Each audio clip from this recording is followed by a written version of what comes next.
here's the good news. I hear wedding bells. Rachel had a striking intuition while we were watching that typing session premiere. Oops. She had a striking intuition while we were watching that. She said, oh, well, if CJ's an ISFJ, then you think you should get it? Of course I do. You know? Of course I do. Mac, I know misspelled your name, it's had my fault. Mac Daddy plus CJ O'Connell equals what? Well, one thing we can affirm here that they're the right match typologically. So if both of them want to win the principal typology, then you get with each other. If they want to win scientifics, then they need to get with the wrong kind of person. And CJ would need to get with an INTP, INFJ. Of course, you don't want to win the wrong typology because that would just doom you to. Instead, you want to win the principal typology because winning the principal typology means, well, you've won something defensible. But how did you get messed up? Is it better now? Do I unplug it again? Okay, I'm here. How about this? Is that better? You want to try me to try the microphone again? About now. I'm not using the computer to live stream. I'm using the lavalier mic. Presumably named after one Mr. Lavalier, who invented it. That's what my guess is. I'm just wildly speculating, keep in mind, but that's fine. So, now the lag is terrible? Well, I'm watching it just fine on my TV here. So, but now we're out of sync with the audio? Okay, fine. I'm just going to take this microphone out then. And you can just deal with the phone microphones, okay? And now, what are you going to say? The next thing everybody's going to say is like, well, I don't like the way your phone microphone sounds now. Too bad, motherfuckers. Too bad. Anyway. So, I'm going to do a tarot card reading right now for Mac Daddy and CJ O'Connell. Ooh. Is love in their future? I think they're approximately the right age for each other. He's 27, she's in her 20s, something like 24 or something, right? Oh no, I'm not supposed to do that. Oh, it just pops right back in. That's good. These doors are removable. They're removable? Yeah, you just pop them right out and pop them back in. This house continues to surprise me with delights. Okay, here we go. Real quick, we're going to do a quick tarot reading for CJ and Mac Daddy. Will love blossom between them? Let's find out. Card number 1. Rachel, can you pick card number 2? Sure.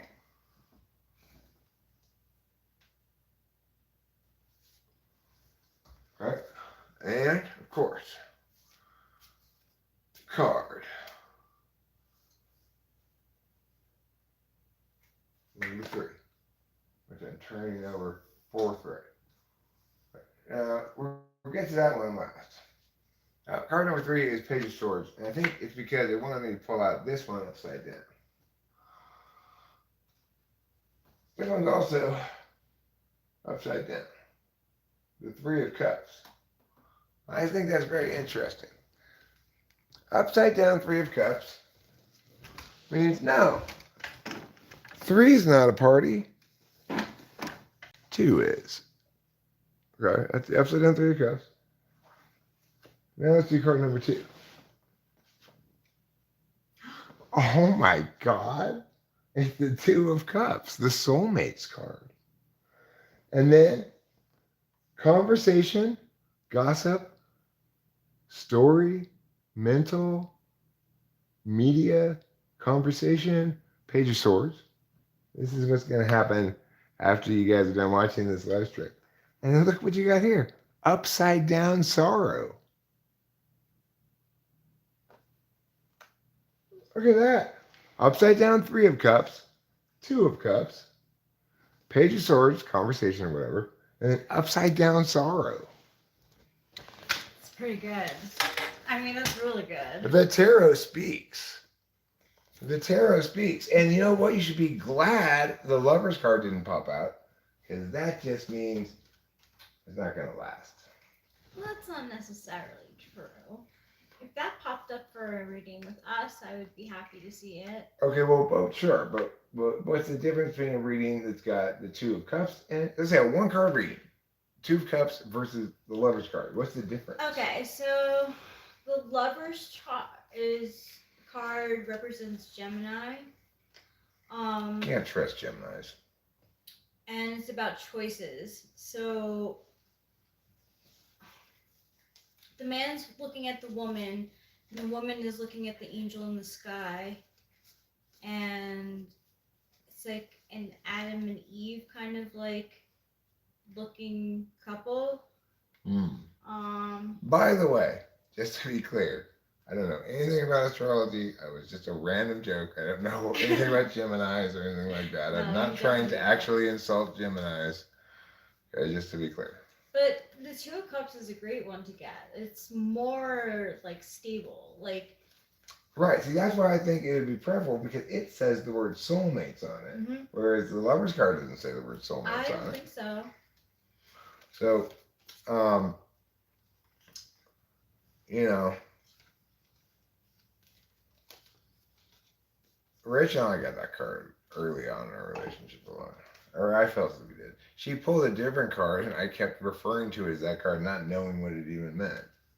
It was like the tarot was pulling the correct card name out of me.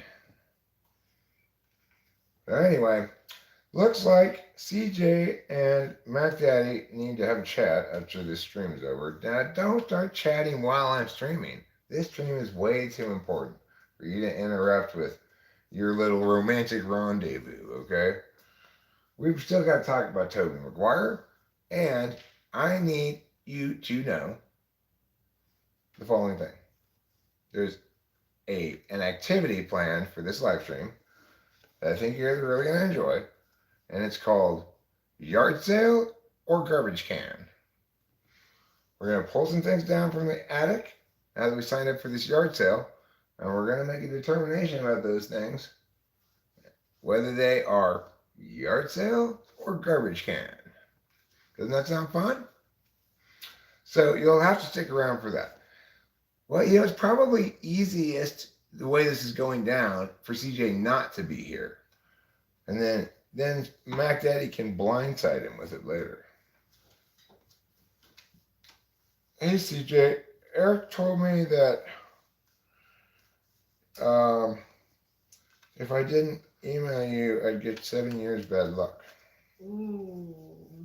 No, I didn't actually tell you that, but I am telling you that in the sense that I said those words right now, so you could semi-legally claim that I told you that.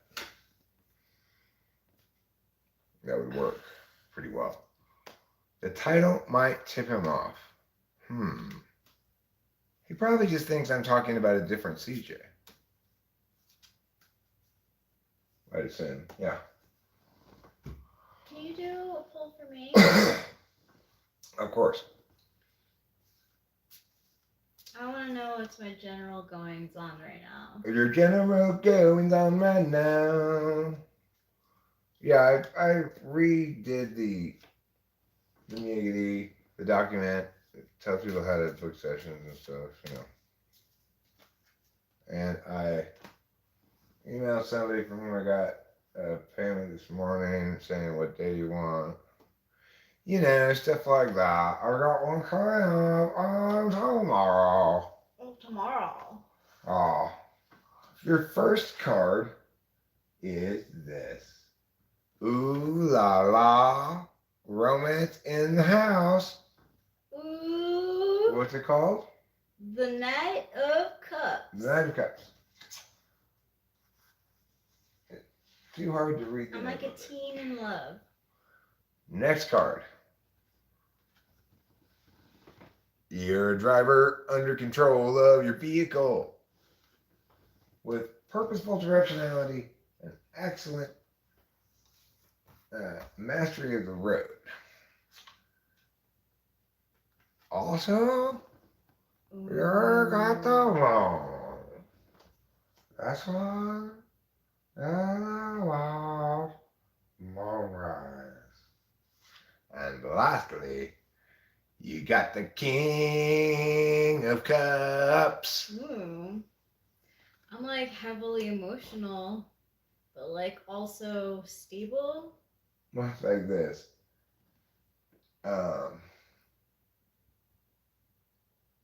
F FE, like good, well functioning FE with actual a little actual FI behind it. FE and FI. SE and I.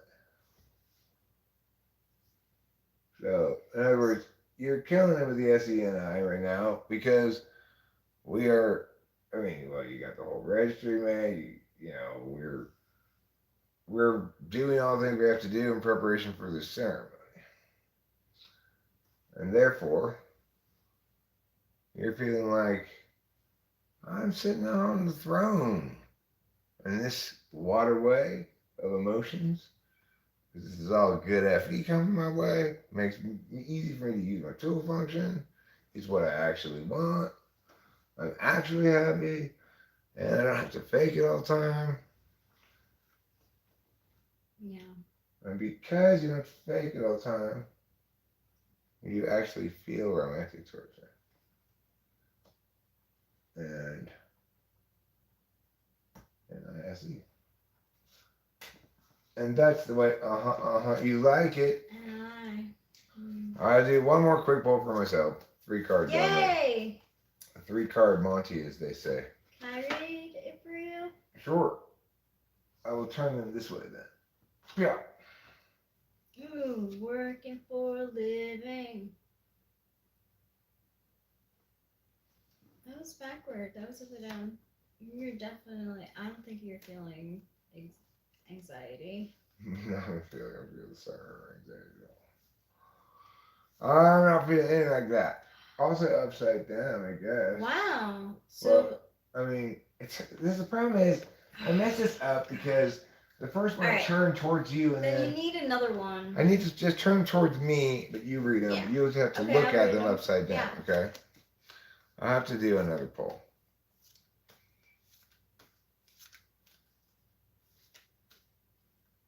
Yeah, it's through PayPal, Mac Daddy. I don't know if we confirmed that. Yes, it's through PayPal. Because the system I set up for myself, my direction, not your direction. The system I set up for myself is, though dumb, it works surprisingly well. And it's all predicated on the fact that PayPal sends me an email every time someone sends me money.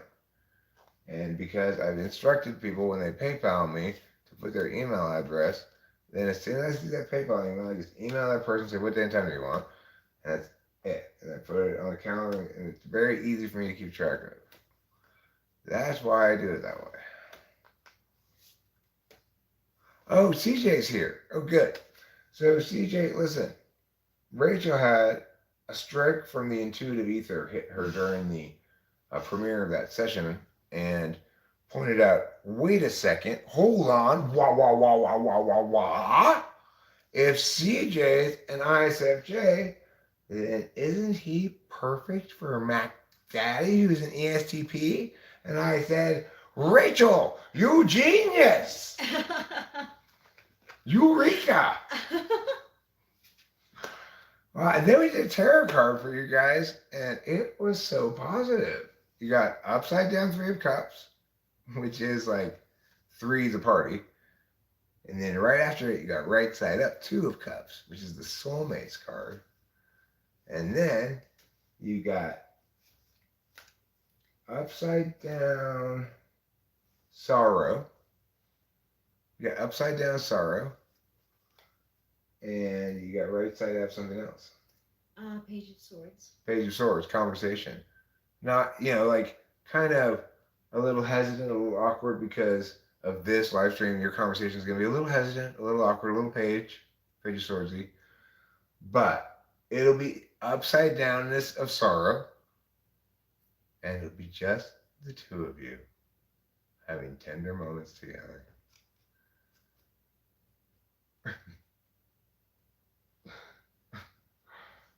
Tender moments are to be cherished, okay? If you have an opportunity to share some tender moments, you simply have to say, it is my time to cherish, and cherish them with all your might.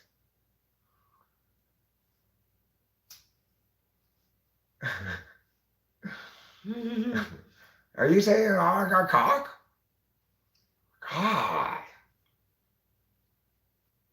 You're not telling the Mpox to you. Well, that's why you need CJ. He'll be like, hey, Mike Daddy, look. I know you want to meow, but doesn't this couch look comfortable? That's how it works. Cherish your tender moments together. They'll only happen. You'll only be one time. You'll only be young one time. You'll only be young. And when you get older and your grandkids are hanging around, you can show them this video and say, this is how we met. Host Eric, he encouraged us to chat with each other. And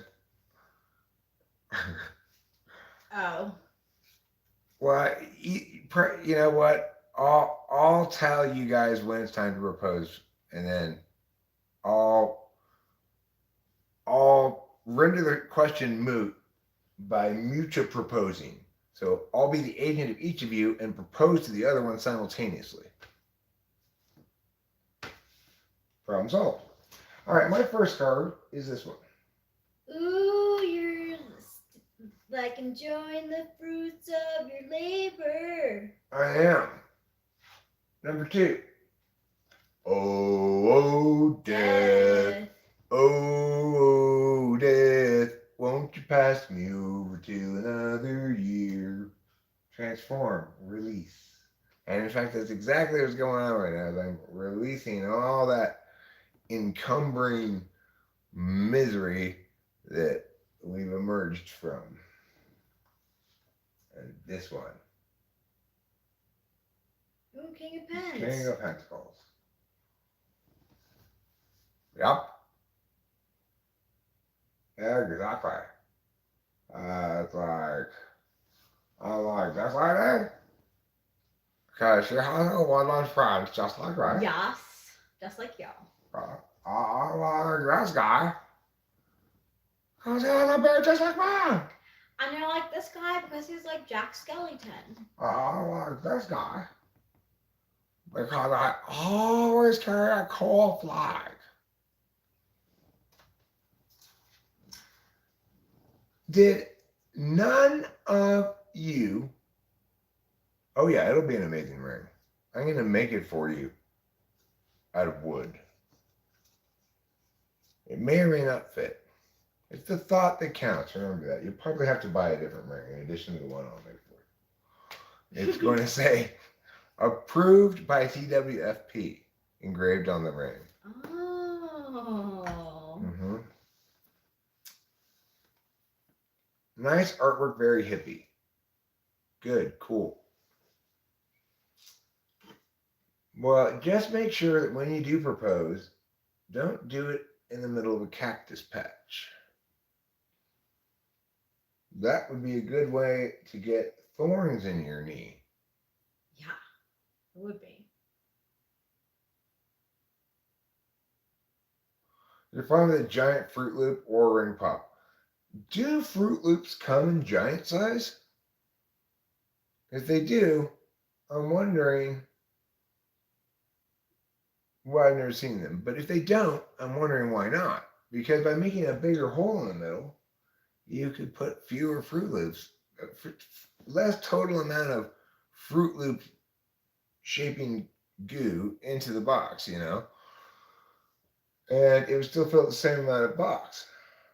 So I'm surprised, now that I'm thinking about it, that you can't fit a Fruit Loop around your finger. It would make good economic sense for the Fruit Loop company to structure their cereal circles in that fashion. A ring pop. Don't get suckered into the ring pop thing, CJ. It's a fool's trap, and I'll tell you why. She will finish one ring pop, and you just have to buy her another one. And it's going to go on for years. And before you know it, costs are going to add up. You'll spend at the end of your life close to $4 million on ring pops.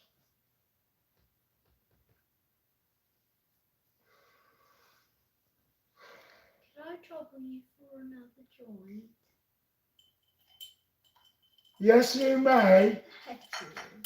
I'll roll it with my fingers. Oh, with your fingers. I should look up at rollers. Cigarette rollers? Yeah.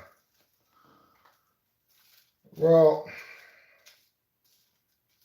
one of our bigger expenses is, of course, peach rings. I like peach rings a lot.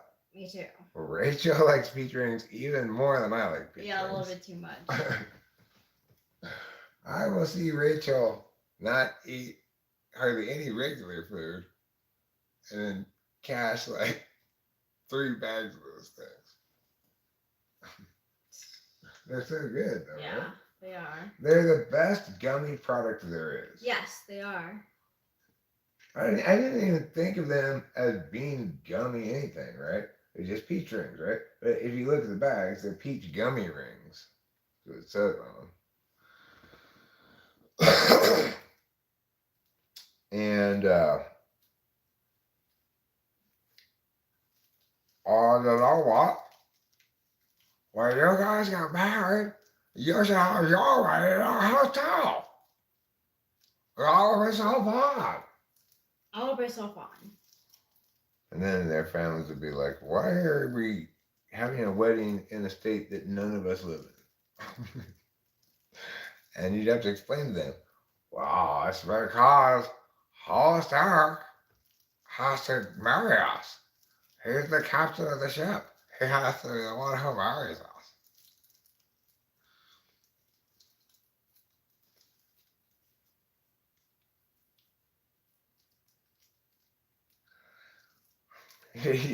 You said that for the second time. When somebody has to remind themselves of a truth for a second time that quickly, it's almost certainly true.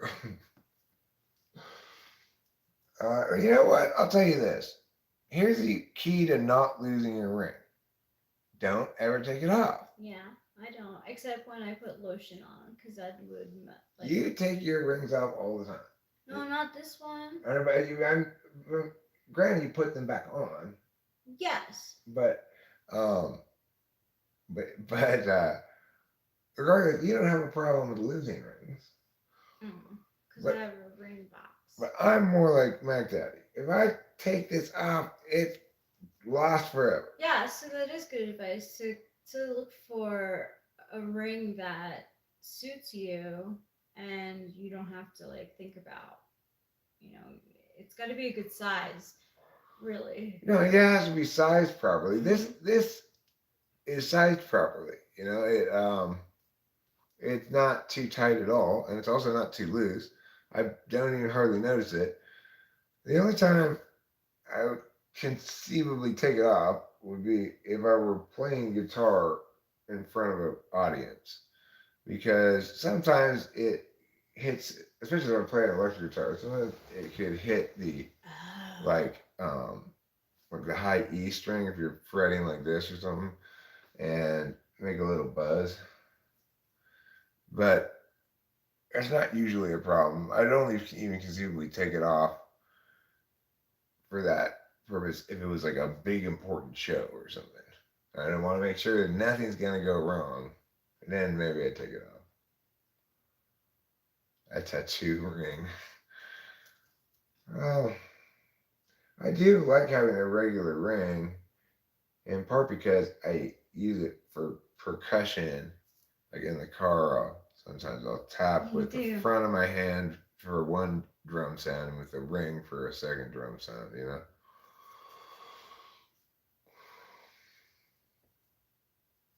Oliver Linehan sent you $100 All of $100? for a typing. I think. I don't know what else I'll be for. It's a perfect amount for typing. Let's see.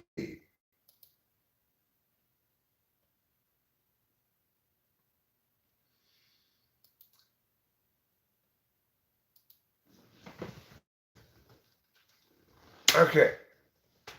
The subject is what date and time you want. Holmes. I like to call people Holmes because it's a way of celebrating my Latino heritage. What about like home slice? Well, that would imply I'm half Latino, half white. Home fries, half Latino, half Midwestern white. Um, home on the range, not Latino at all. So it's complicated metrics that we use here for these things. I called Oliver Linehan Holmes. By doing so, he knows I'm hip with the young people. I'm cool. I'm not square. Most of me isn't square. I have a few square parts. Like my square bone, which is right obviously behind the femur. No, Latinos have to be every race. There's no can in race, Bobby. Only must. Your ISFJ typing does hit a certain sweet spot that has some NI resonance, not gonna lie, especially based on that session. Even I feel it doesn't quite fully grok archetypically archetype. Archetypally, it is very reasonable. Well, the thing is, that certain sweet spot you're talking about, that's called the truth. I'm very convinced you're an ISFJ. Yeah, I was too, honestly. Like, just from talking with you, I was like, I wonder if I was like, I wonder if he's an ESFJ. I wonder if I considered that. You know, Bobby was sharing with me privately, but I'm going to share a secret out loud right now. The government contacted him and informed him he had 90 days to turn Chinese. So he's worried about it. It's on his mind. It's obviously informing his chat here today. And, you know, our hopes and prayers are with you, Mr. Bobby. You'll be able to successfully transition into Chinese racially. Well, Go ahead. you know, there's like this like procedure that's pretty popular right now, where you get your eyes like lifted like that. It's called slantification process. Maybe. Or slantification enhancement procedure. Yeah. Or It's pretty popular. IESEP. SIP.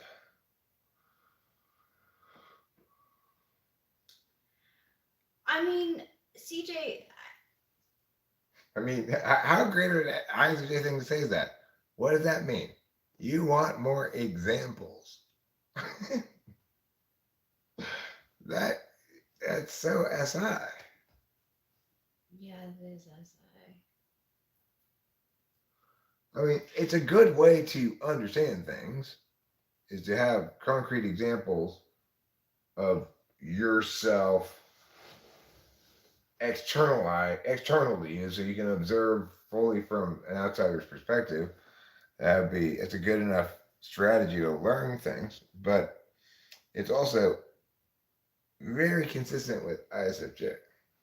I have an example for you, but you don't know him is the problem. Like you're quite a bit like Dave Porter. Yeah, you really are. I was gonna say the same thing. Like, Dave Porter went to school for fine arts.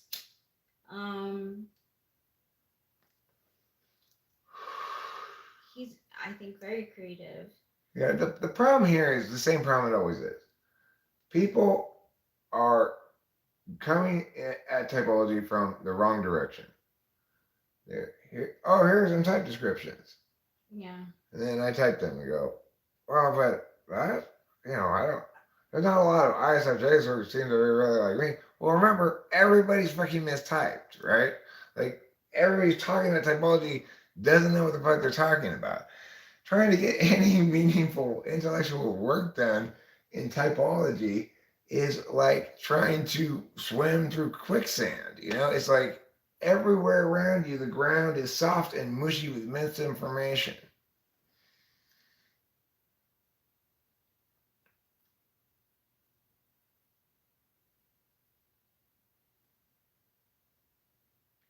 No, you're not the kindly helpful fellow. You're the guy who as soon as people are looking forward to you streaming, you disappear for weeks.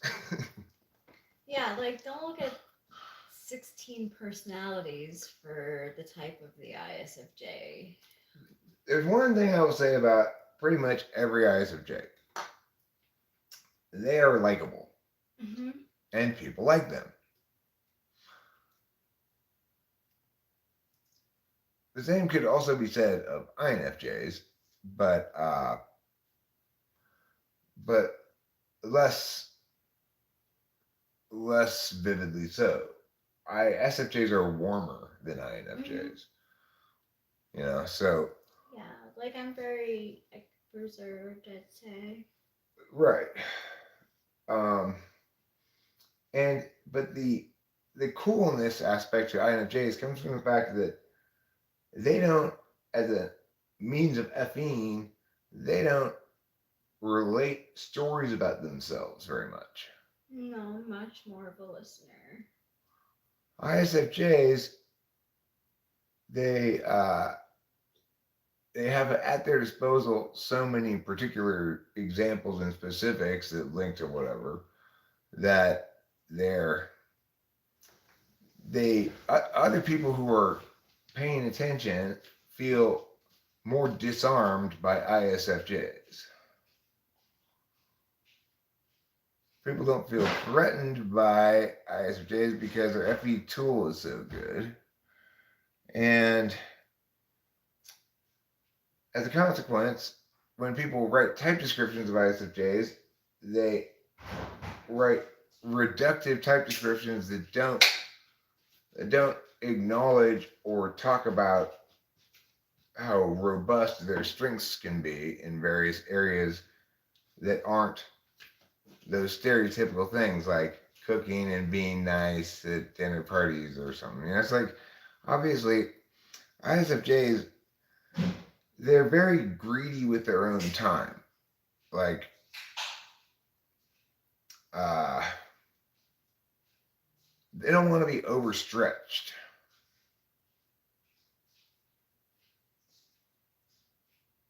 Yeah, disarming is a great word for it.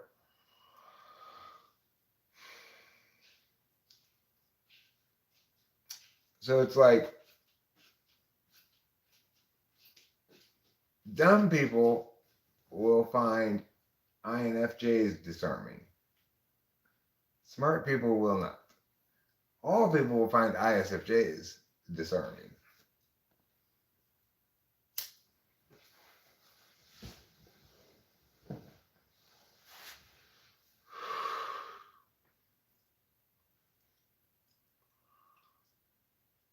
Well,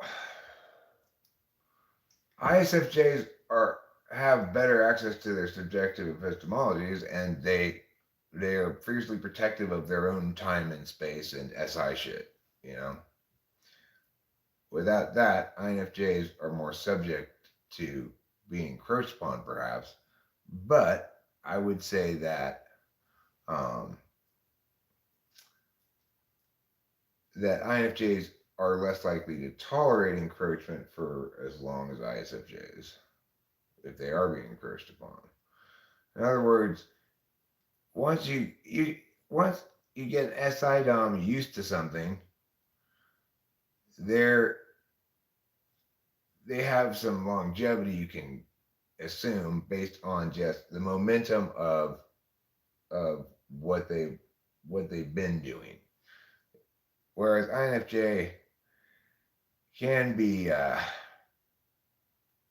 can manifest a little bit as the opposite of that. Like, it doesn't matter how much time you've got, if they intuit a fatal flaw in the dynamics or something, then there's no point in carrying on, you know? So, of course,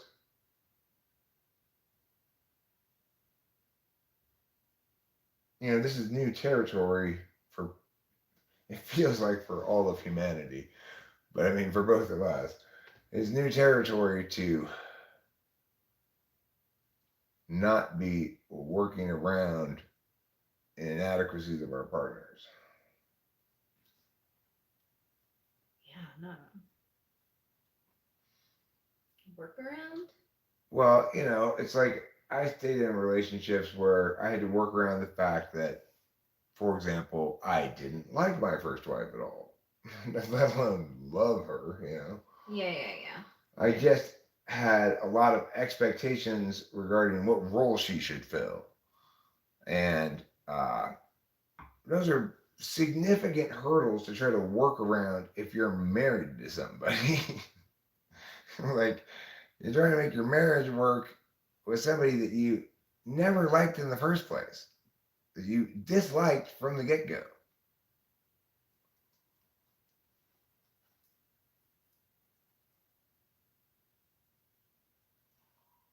So, that's the most extreme kind of thing you have to work around. A much less extreme example would be like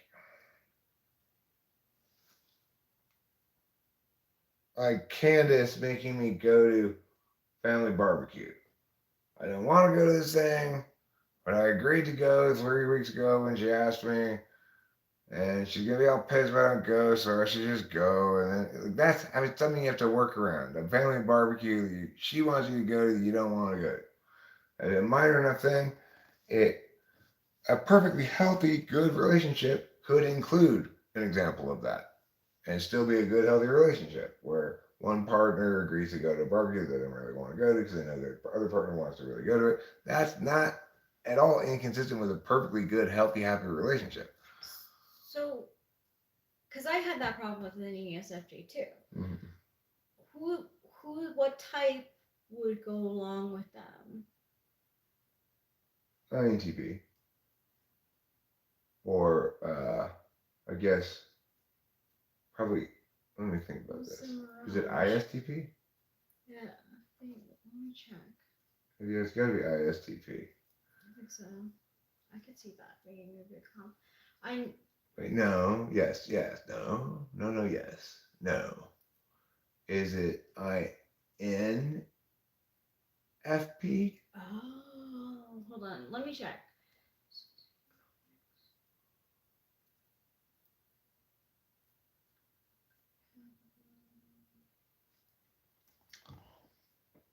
Okay, let me try, CJ. No, you can't sleep. Your feelings don't matter. You may not do that. And you stink. There, I just attacked CJ on SIFISE and FE grounds, respectively. Okay, so we got. What are we talking about? Mirage for ESFJ. ESFJ. Okay. It should be ISFP. No, it should be INFP because they have different judging but the same perceiving. Yep, INFP. Wow. Wow.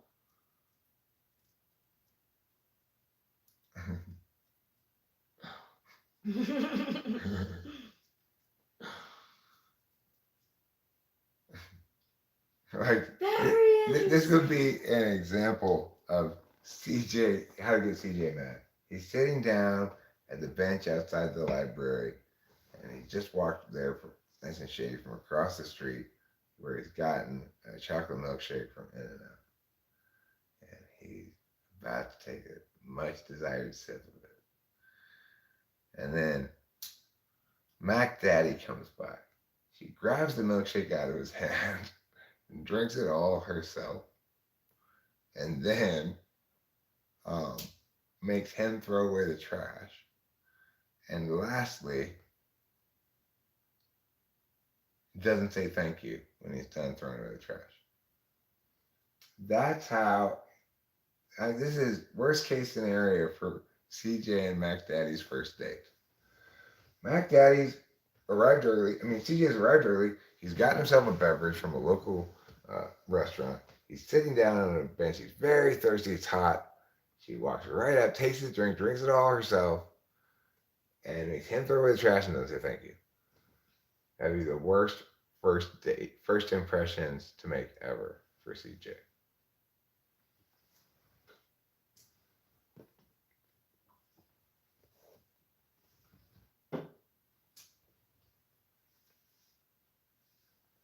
What would you say? Hi, lady. That's road. ISFJ probably would. Where an INFJ might be quiet, I would probably be quiet.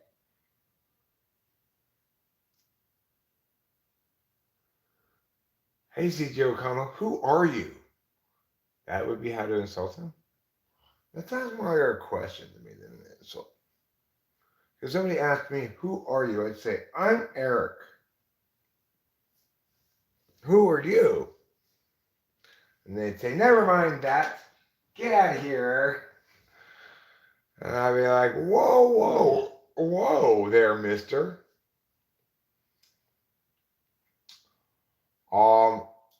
Does the gender of its type enforce what I like? I don't really think so. I don't really think it does. Seeing my own ESTP daughter and her interactions with her boyfriends that she's had,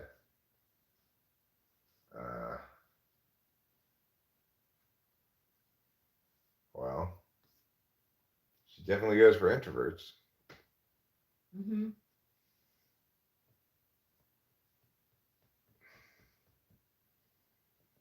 Oh, and then like after she doesn't say thank you, his face wrinkles and he starts looking mad. And she goes, "Oh, I'm sorry. Did you want some of this drink? I finished it. My bad." That's so good. Yes, totally.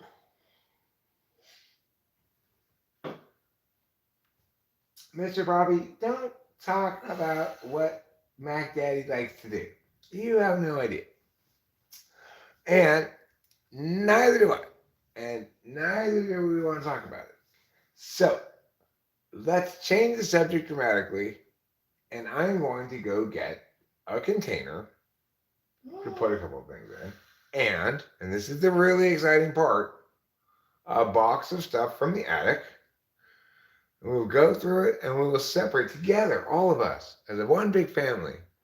We will decide yard sale or garbage can.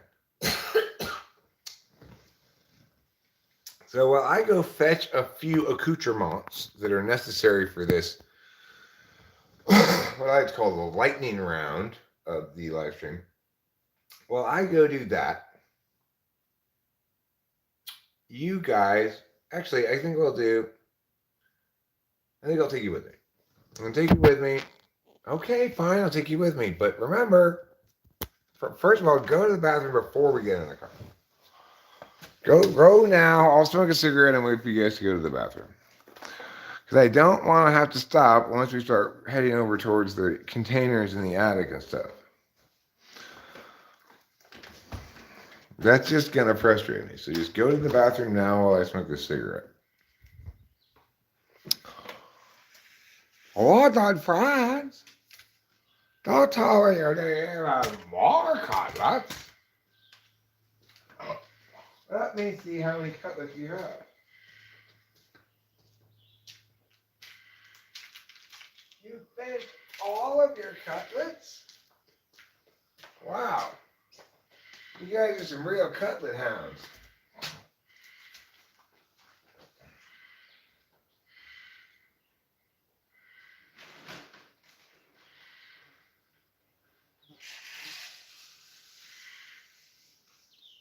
Those cutlet lovers really love their cutlets.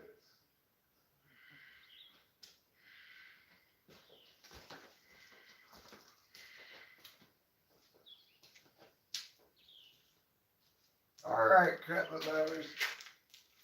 Awesome. Go ahead. Eat some of those. Eat these cutlets. I'll also put some cutlets right here. That way I can watch you walk on the ground. And I'll put some cutlets here. And yeah. There. Okay, cutlets galore. Um.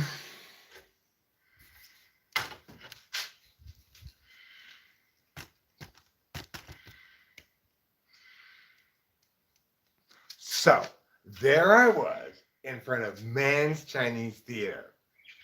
And I said, Darlene, are we going to see some stars or what?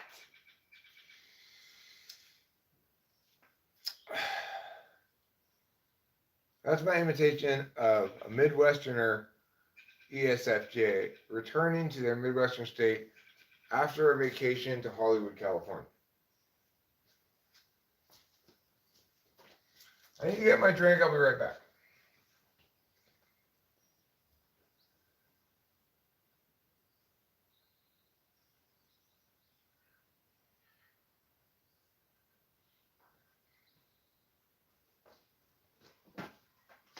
Okay.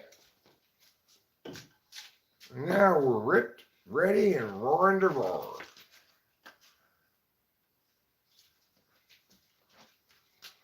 Probably want to come outside?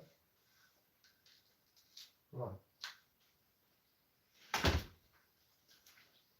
Okay, so we're going to smoke this cigarette. You guys almost done going to the bathroom? And then we'll go to the attic.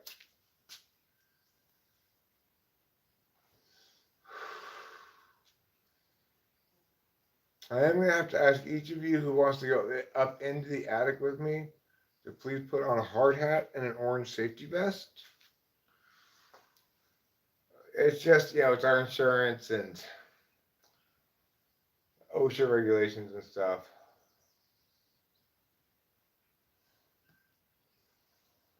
How to comply with OSHA. Yeah. Sorry, I didn't mean to blow that in your face. It's fine. It smells good.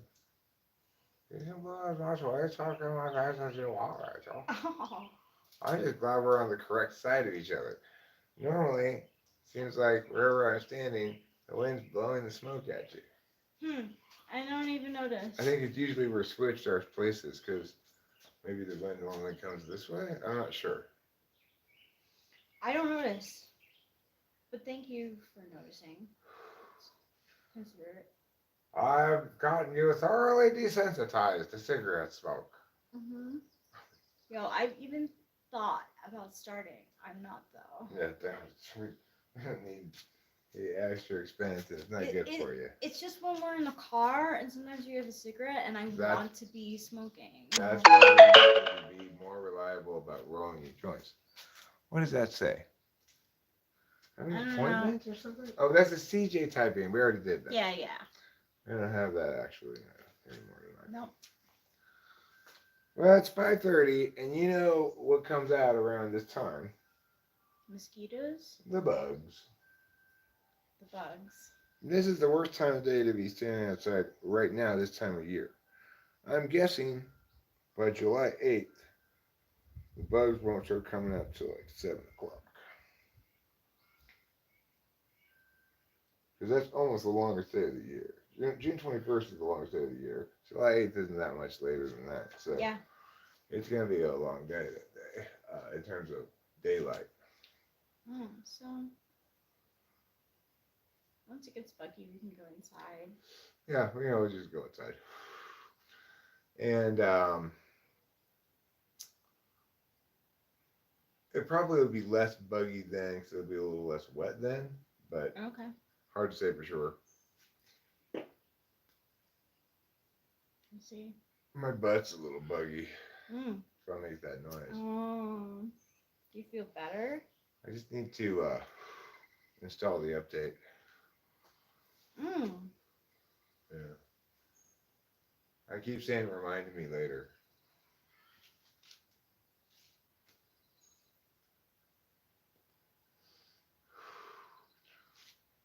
Well,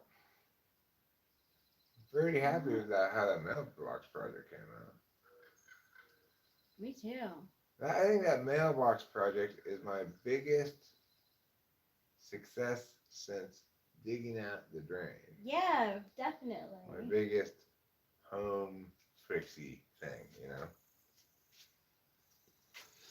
What you might call DIY endeavor.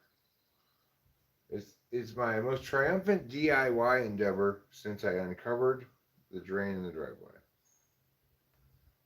That was a big one.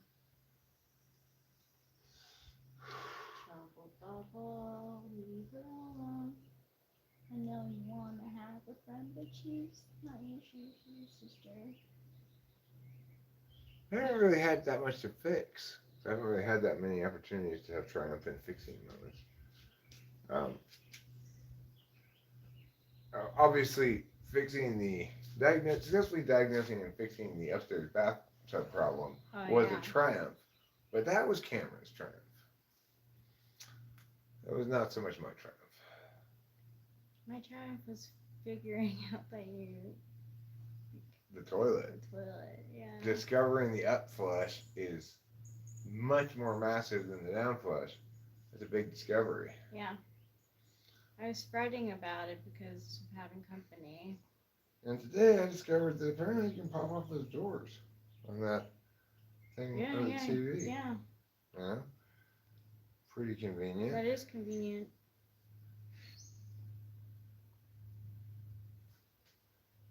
I'm not sure what I think about having doors on that thing, actually.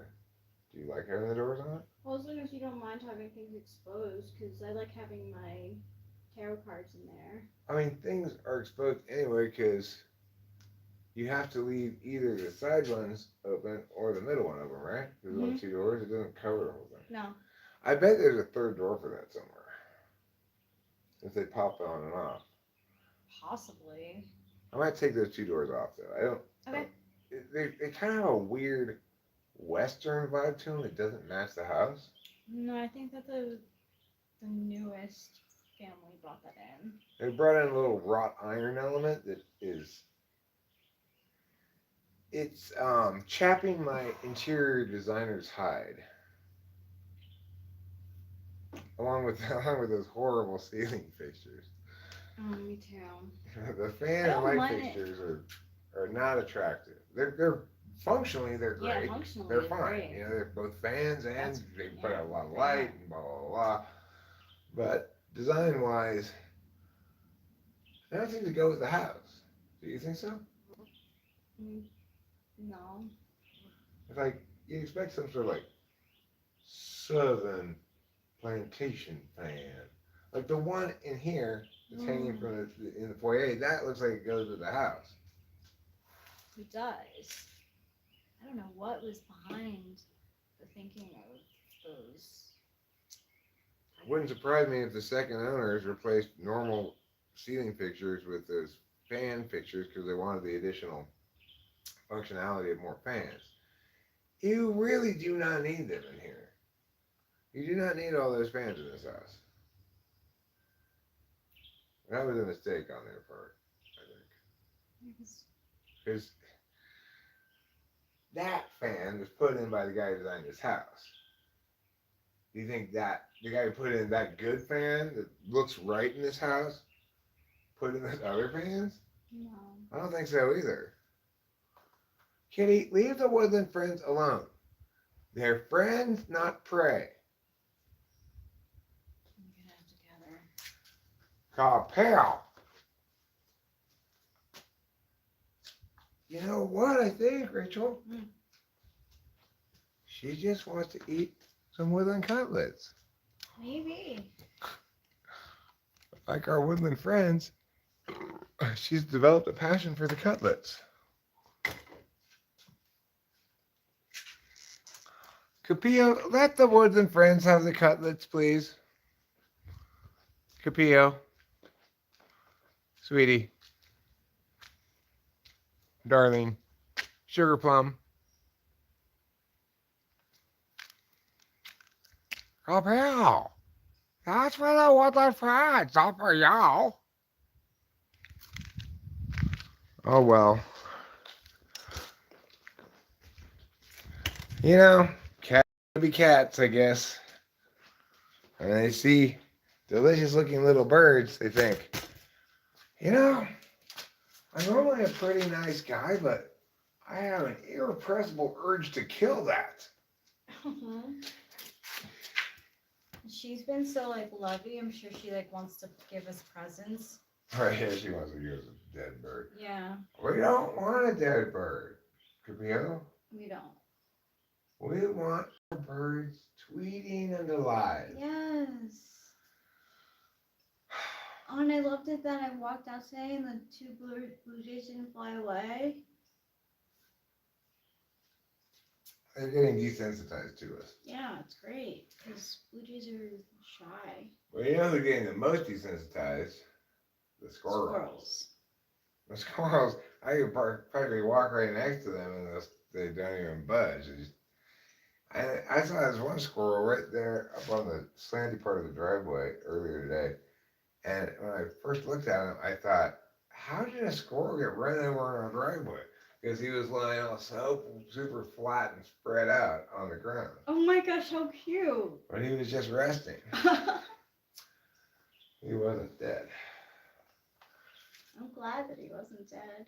And that would have been a mystery. How did a squirrel get run over in our driveway? Well, we've been home all morning, you know? Yeah. The immediate answer would be delivery guy. But I feel like they would knock on the door. I don't know. They probably wouldn't tell us they ran over a squirrel. They might not even notice. They might not even notice it. Depends how bumpy the squirrel is, I guess. Okay, now let's go to the attic and retrieve a box. Let's go to the garage, as they say in Britain, and retrieve a container. Let's bring those things into the living room, as they say in America, and designate items retrieved from the box as either yard sale or garbage can. All right. First, let's get a box from the attic. Do you want to come past me first, or what? No, you know what? I'm gonna watch. Okay, that's fine. Pull down the ladder, and what do you see? A hole in the ceiling. Wee hee hee.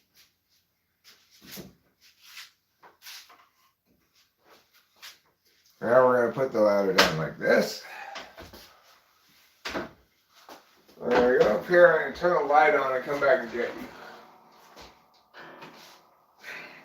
you. Okay. I'm not sure how much internet I get up in the attic. So I think I'm going to put you guys on the stairs here, but able to see into the attic. It's so warm up here. It's got to be like 30 degrees hotter up here in the house.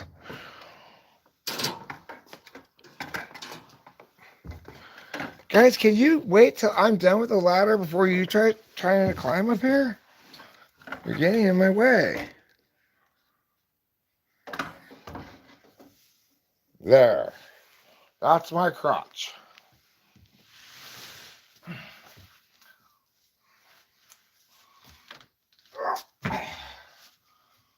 Okay.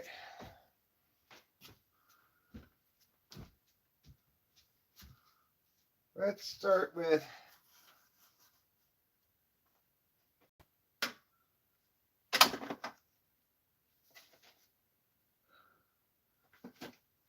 this box here.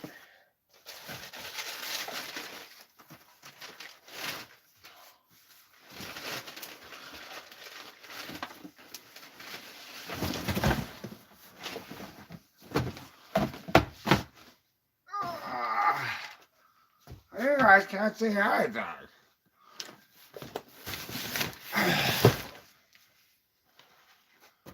I am so very, very, very, very, very sorry that I didn't let you see what I was doing.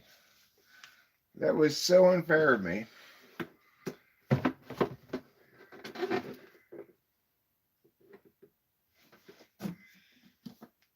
Okay. Now it's time to bring the box down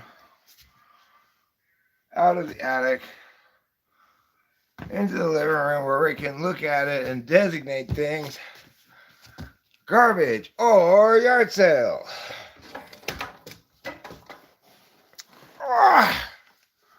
Okay. Now,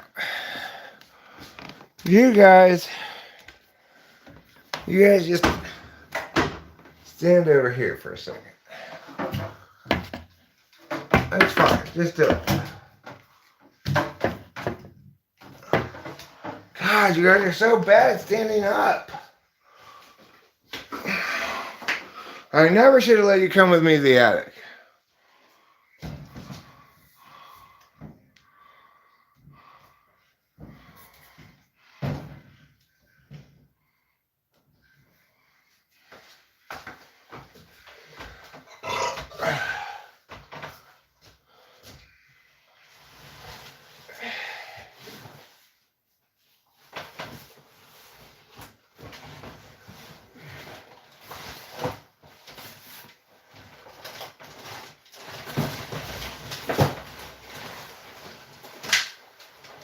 Oh no.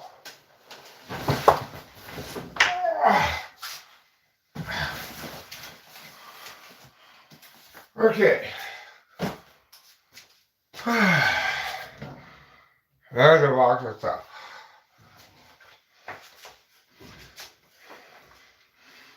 Now let's. Oops. I left a couple of pieces up here that came out of the box.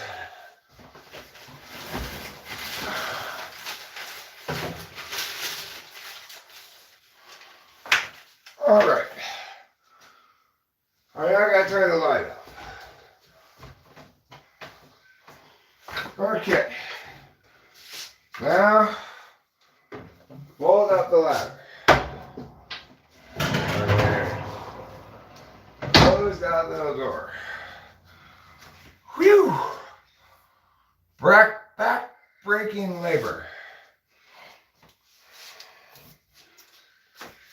That's why they call me Larry the labor linguist. Here we go. Carrying this in the living room.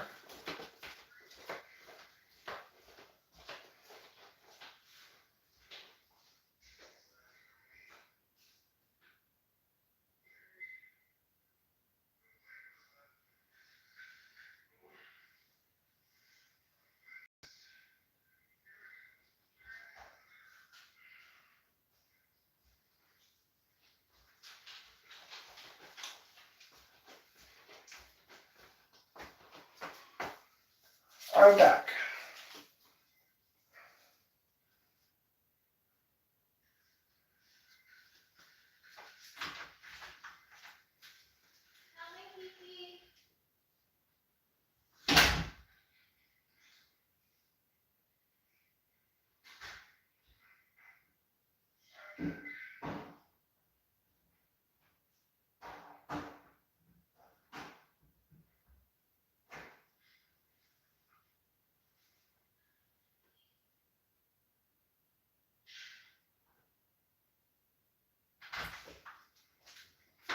Okay, I'm back for you. I didn't forget about you. I just, well, bad order of operations. Should have gotten you first, and so going in the garage first, and then realizing I should go get them, or else they're gonna be like, where did they go?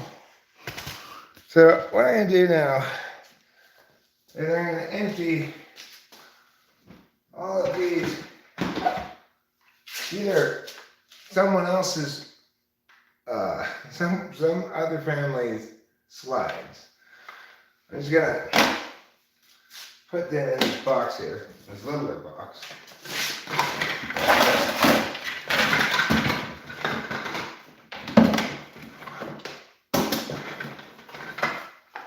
Pinking shears. This could probably be sold as well.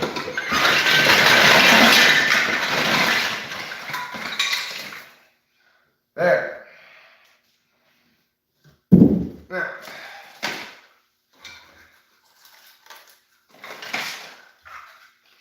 I still find this box of other people's slides interesting.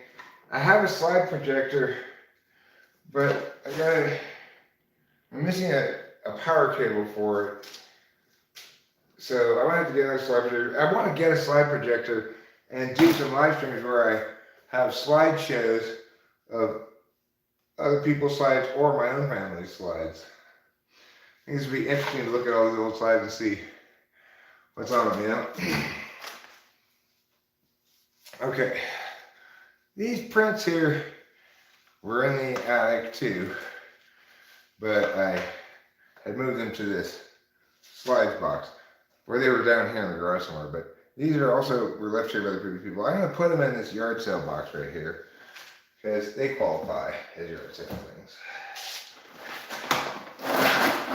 And then I will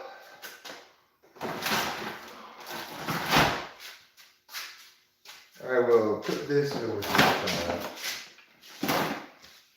And then I'll take this box with me.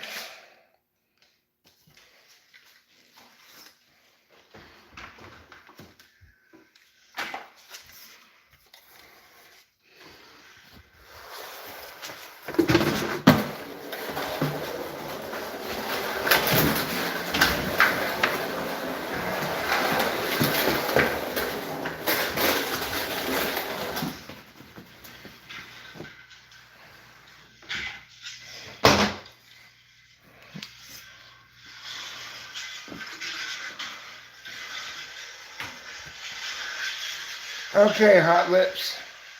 That's you, viewing audience. Could you get that? Excuse Could you get that? Oh, sorry about that. That's okay.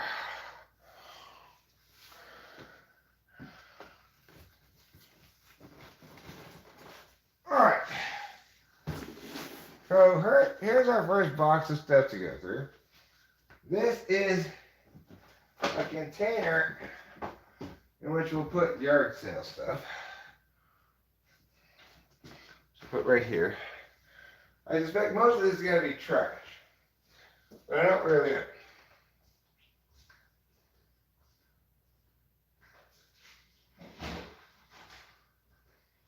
We'll start with this kitchen trash can for the trash.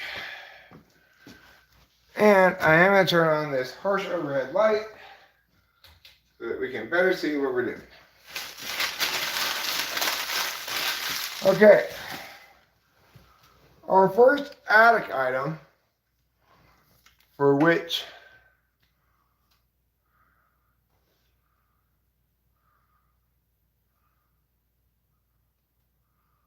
no, FE Tool is not definitionally very attentive in providing. It's a job you can do very well if you are inclined to do it very well, right?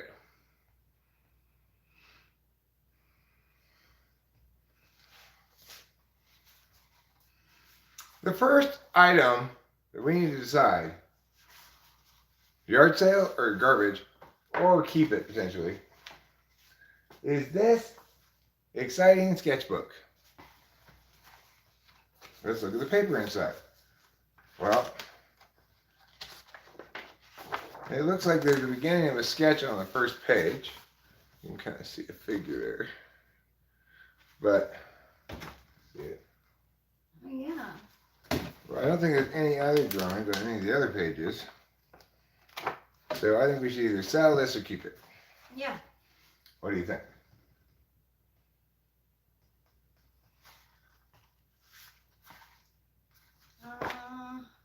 I thought first sell it, but I mean, it's art supplies. We could always use that, I guess. yeah, we can. Alright. I had an old beat up Target and there's a piece of paper. So I will put things that we're going to, they're neither yard sale nor garbage, down under this table. Maybe place in a restaurant banner and say sell.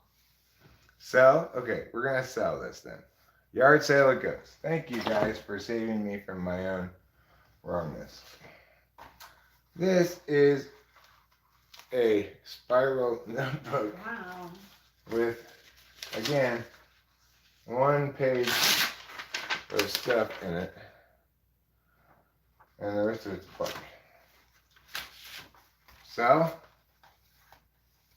Yeah. Sure, why not?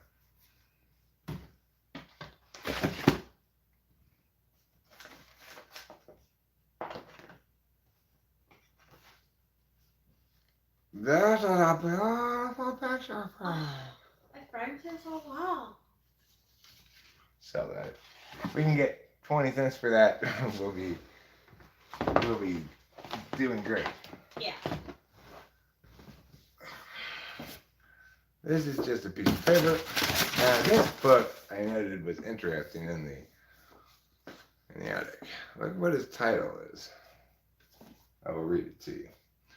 Final reports of U.S. experiments flown on the Soviet satellite Cosmos 782. What is this?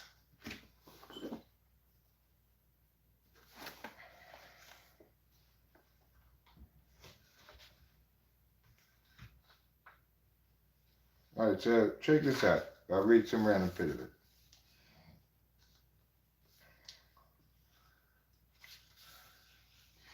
On Monday, December 22nd, 1975, KF5 and 6 were made available at the Timiryazev Institute for examination by ADK, RGB, and ND. However, the synchronous stationary ground control and the synchronous centrifuge ground control canisters were both total losses. For some unknown reason, the dishes of KF6 were, when recovered and examined, had lost virtually all their contents, and the interior of the canister was grossly contaminated. However, the plastic dishes, when examined, showed no cracks or breaks on and the lids, strangely, were still in place.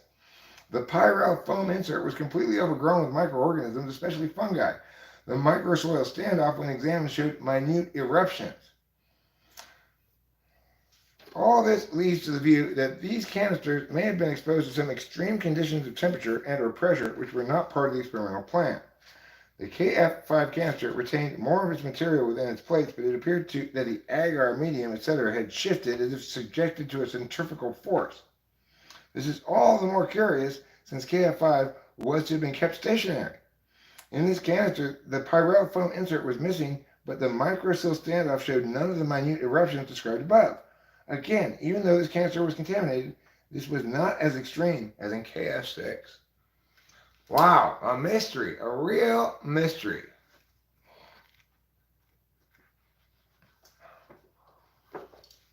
And over to here, it even included a graph.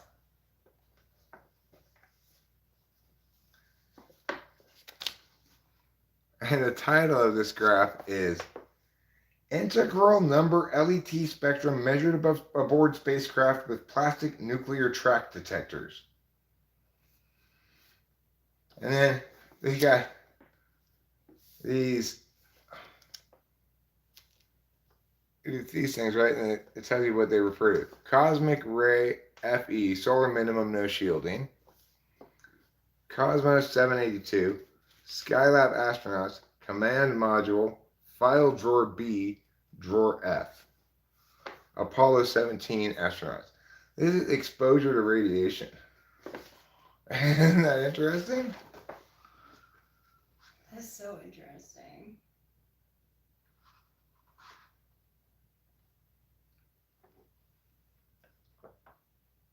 Expected results for gerbil brain monitor. What? How great is this? Based on the results of this investigation, the expected number of particle tracks per gerbil brain monitor in the Cosmos 77 mission is 160 plus 28 particles per monitor. This value assumes a 2 square centimeter area monitor and a 20-day mission duration. This represents an order of magnitude greater fluence than was registered in the pocket mouse brain monitors aboard Apollo 17 lunar mission. The characteristics of these 160 particles are listed in Table 3.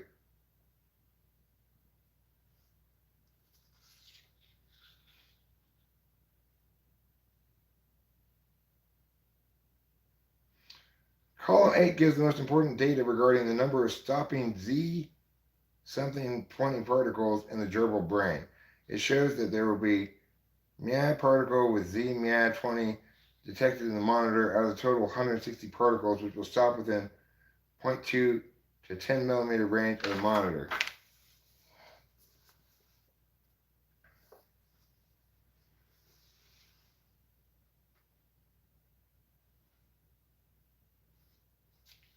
How interesting. Well, I might keep this book. I was thinking the same thing. This is a pretty damn interesting book.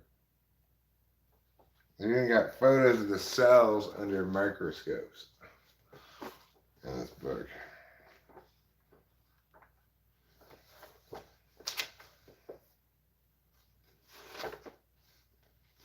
Summary of blastogenic response of lymphocytes from flight and control rats. I'm trying to see if spaceflight gives you cancer.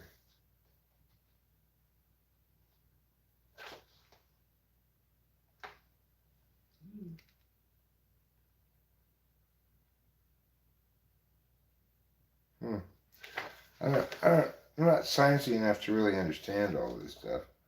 Alterations in erythrocyte survival parameters in rats after 19.5 days aboard Cosmos 782.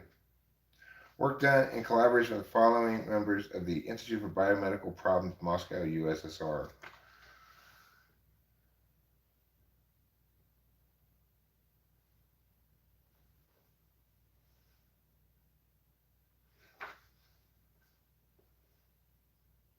Oh, there's so much data in this book. It's crazy.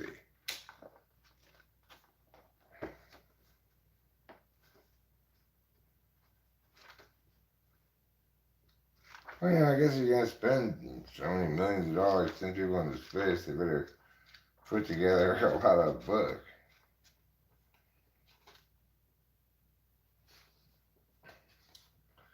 Good news, everybody.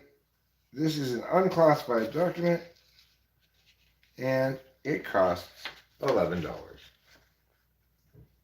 As of 1978. Really? Wow. Yeah. Let's see here. It's got like this form as to what kind of document it is and stuff. That is so cool. Yeah, that's cool. All right, I'll put this. I'm gonna keep this one. You know, maybe I'll come to my senses and put it in the yard sale thing before I actually keep it. But I don't know. It's kind of interesting. I wonder if there's anything about aliens in there. Let's see what's in this box.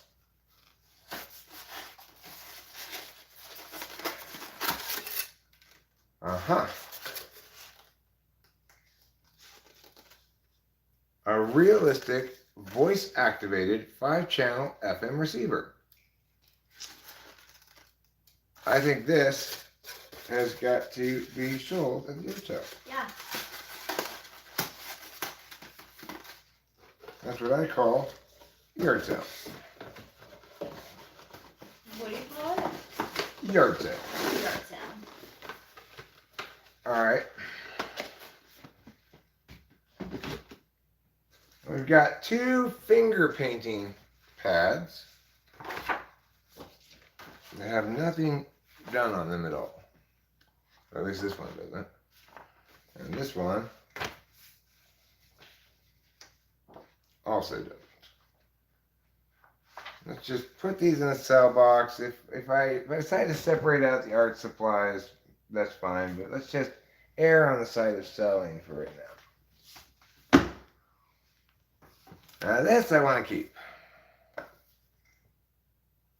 because I unpacked my rifle and everything, and I could go put this on a tree or something. These are really cool old ass targets too.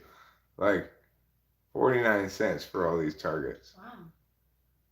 They're National Rifle Association official 25-yard slow fire pistol targets. Pretty neato. Manufactured by Orchards Laboratories in Alaska, Wisconsin. Okay, now we're going to start with some real trash. Obviously, other people's greeting cards, you don't need to keep them. There's zero reason to keep other people's greeting cards. All of these would appear to be, all of these things right here, other people's greeting cards. So, what we're going to do now is throw all of this away. What's this? So many envelopes. These are envelopes with nothing in them.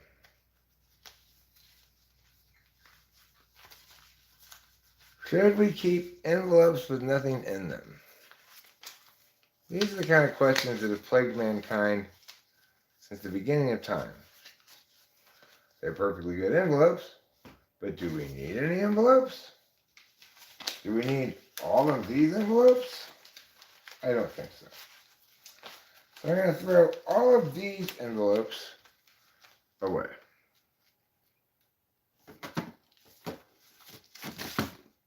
This is like an old bank book or something. It's a ledger for managing expenses. Throw that away. What's this?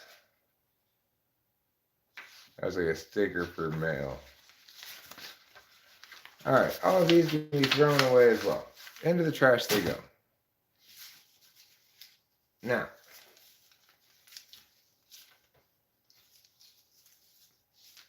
should I keep these targets? These are for 100 yards. It says for scope use only. Center crosshairs on dot between the four black squares. So I guess I'll save these targets too.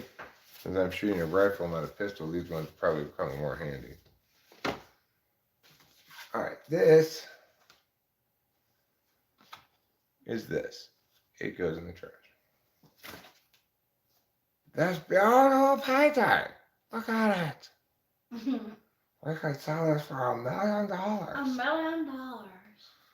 It has texture and color. It does. I think we should throw it away. What do you think? Or should we keep these and try to sell them? There's more of them. There's this one, and there's this one. So let's try to sell this. And you know, there's a sucker born every minute. Somebody might buy these stupid little paintings. What's this? They're not our memories, though, Mr. Bobby. They're not our paintings. Yeah, there's somebody else's memories. What is this? Is this a folded up piece of paper? Why? Yeah, we could sell them as a set. No. I didn't paint those. That is about my skill level, but I'm not responsible for those ones. Trash. Just go, trash can already. See, I'm gonna have to get a bigger trash. This is trash. Let me get the thinking, would you like a big black bag or a regular trash bag? I would like a regular trash bag. I'll do a succession of regular trash bags. So.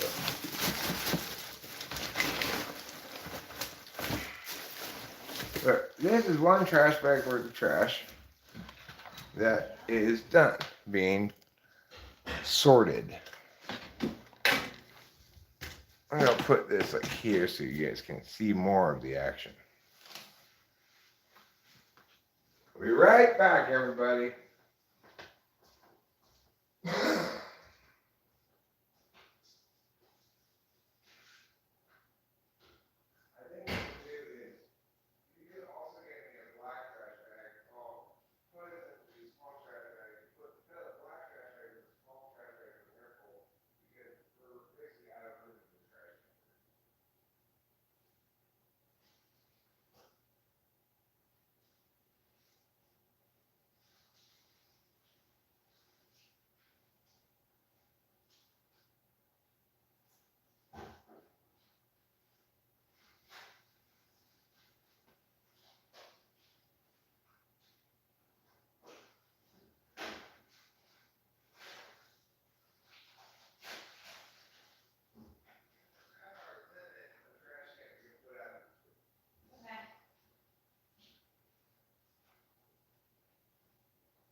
Okay, we're back.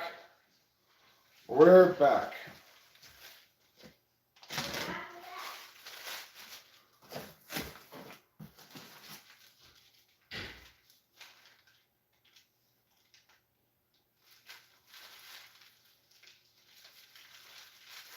I don't know what those things are. Let me get the trash bag first.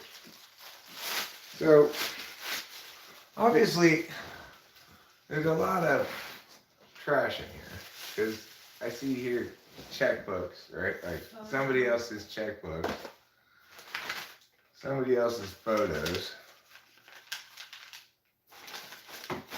This is all not going to be anything but trash. So we'll put all these photos in the trash.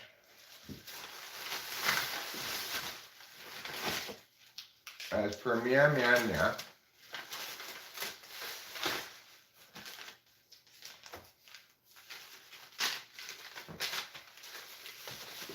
Photos.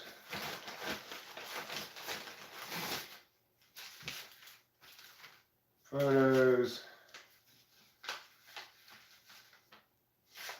Photo development stuff. Letters. Photos. All of their times belong on the garbage. I'm gonna put this in here.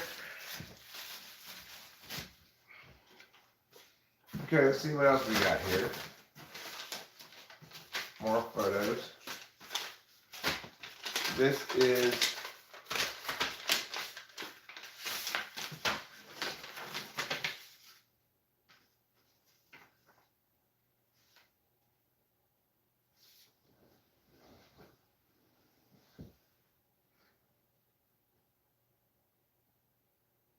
weird pictures of sun's in it. I don't even know. Okay. More photos. They're gonna go in the trash.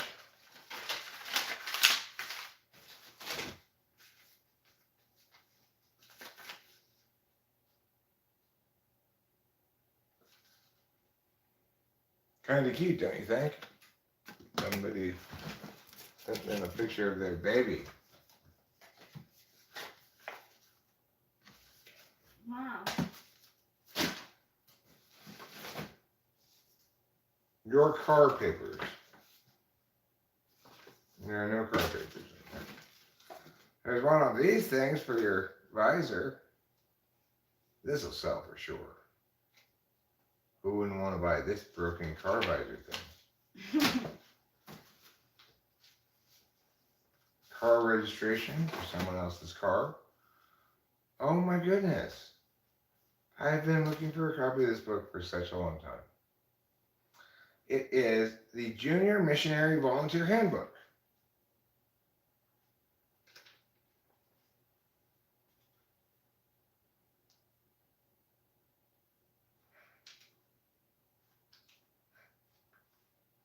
This is how you bandage people. You can learn about bandaging in this book. Okay, well, this book, it seems to me, is definitely going to sell at a very high price.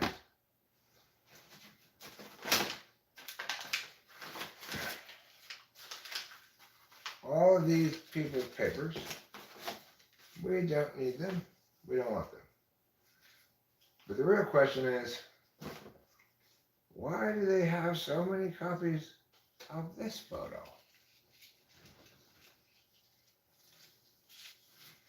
Oh, this one's different. Well, they're all different. Ooh, I'm gonna take that quiz too, Winston's mom. They're all trash. This and this and this are trash. And this and this. These comprise trash. As does this.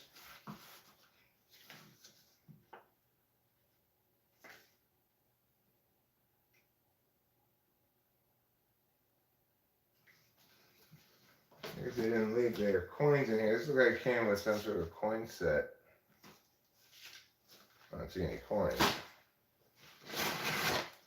What about this? Lists, old code and stuff.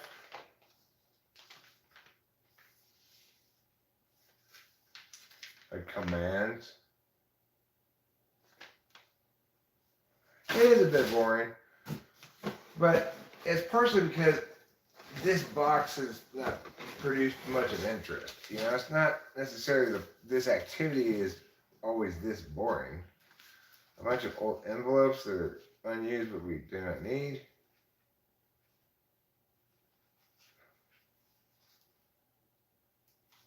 Also, trash. This is a calendar.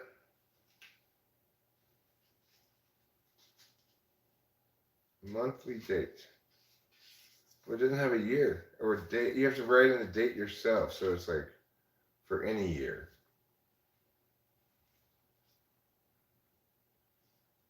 Trash.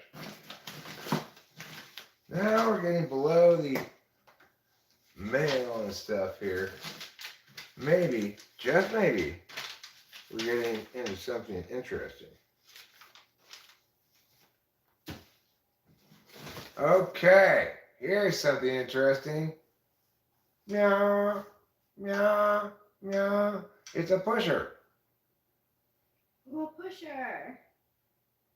Maybe it's a broken pusher. I don't know. Oh, it looks like a broken pusher. I think we'll throw this away because it seems to be broken.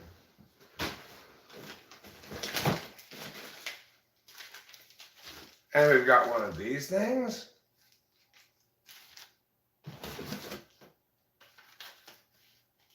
Canceled checks.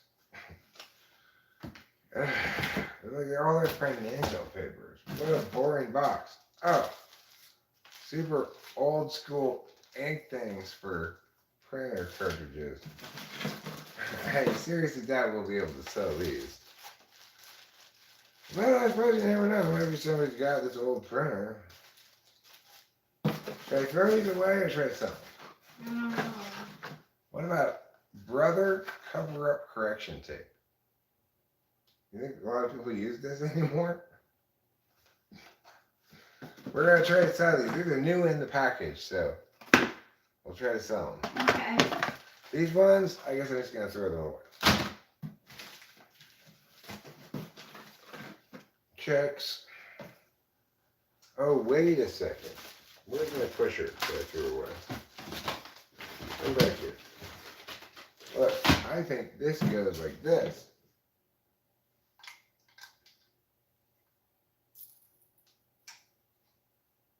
Now we have the full pusher mechanism. It definitely goes like this, because look, got these little spikes on it. See these little spikes? It's got these little holes on the bottom that fit right onto them, I bet.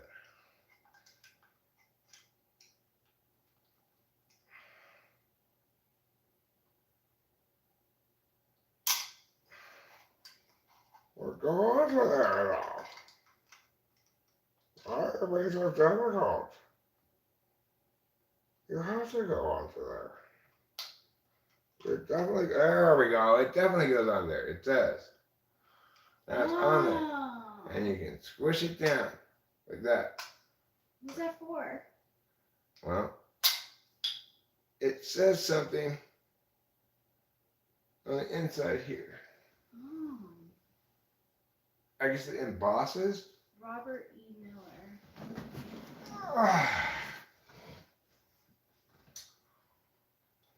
Well, I guess you have to have your own one of those things then to use this embosser. What are these things? Fiber pen. What is a fiber pen?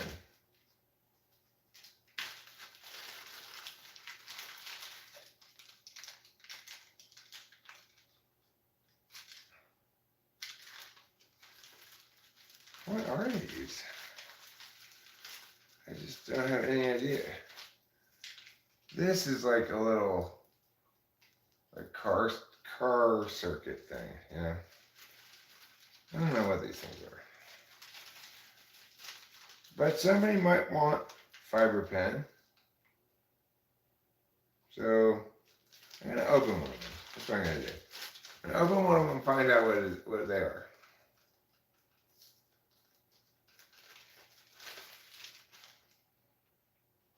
I guess I'll try to sell this in. Now,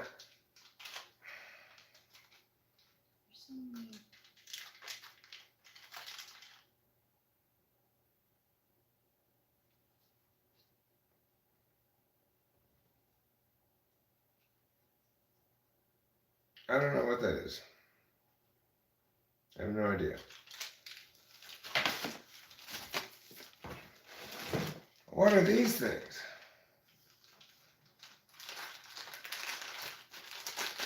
What are they? Let's find out. Yes, let's find out.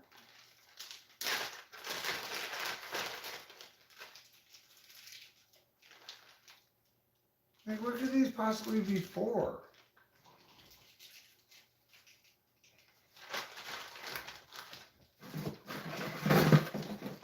I don't know what they're for, but I have no idea. I do know this.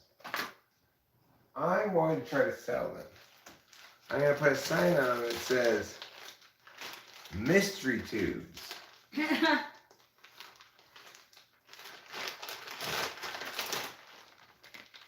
And challenge your inner detective. 100 index cards still in the package. Obviously saleable.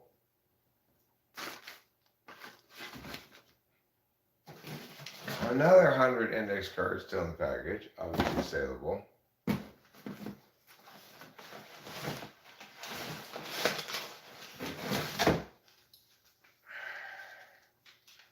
This guy worked for Northrop. Look. Northrop pay stubs. What year was this?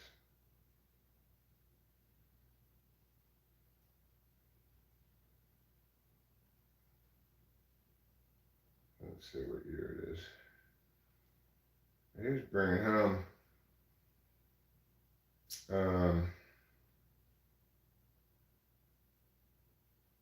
well, his salary is $8,400 a month.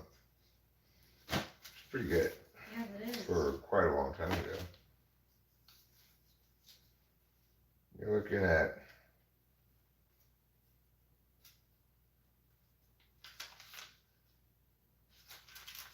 probably 23 years ago or something like that, you know? Okay.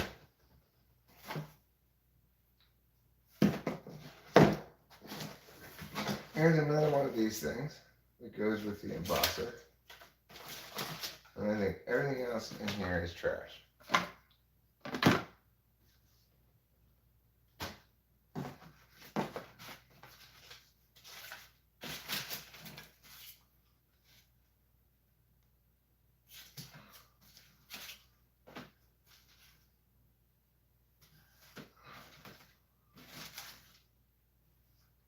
These are postcards. They're just blank postcards. It's kind of fun. Yeah, it is.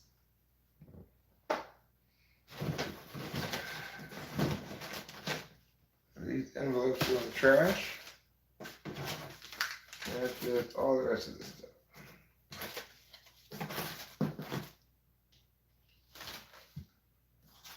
What's this a picture of? What do you think that's a picture of? Cells. Yeah, something like that. Cell tissue. Alright, the cells from a gerbil that went into space. Oh, maybe. There's no gerbils like space, gerbils like no, gerbils I know. Alright. Whew! That was a lot of hard work. But we've emptied one box and produced 2 bags of trash.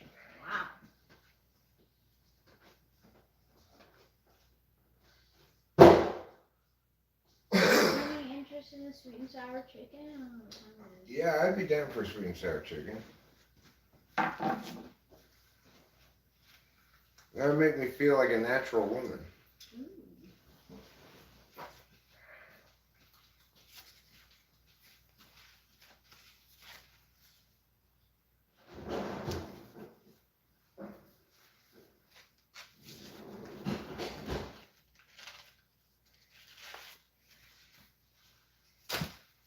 Okay. Now, let's take a break from that. That was more hard work than you can shake a stick at. And I'm not even good at shaking sticks at things. So, I'm not very informative about anything as a consequence. Except the following. Let's pull a bong rip. If you've not pulled a bong rip yet, time.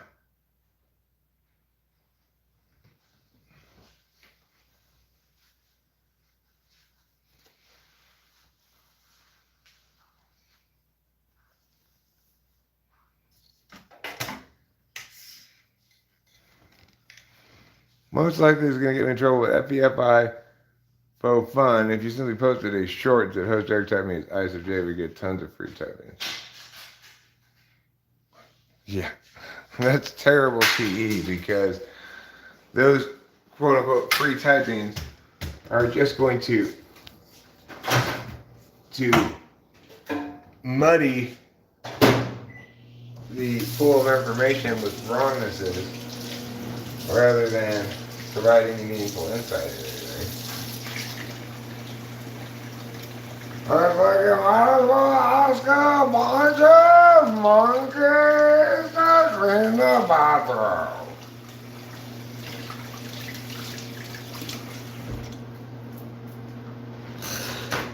Monkeys can't be trusted to clean the bathroom.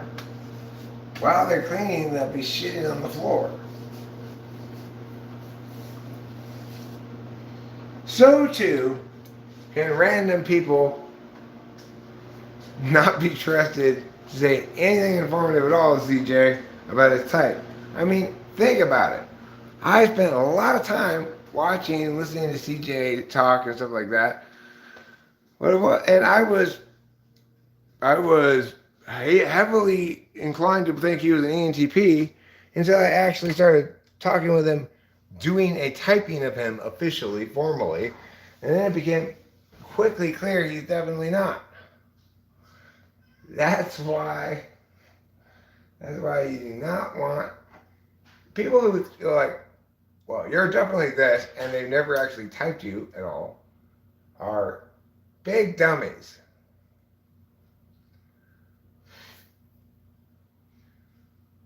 I'm not even talking about little dummies. I'm talking about jumbo-sized dummies. Yeah. All right, now it's time to go outside and smoke a cigarette. Actually, no. Now it's time to pull some bongos. Then it will be time to go smoke cigarettes. You can't jump the gun when it comes to smoking.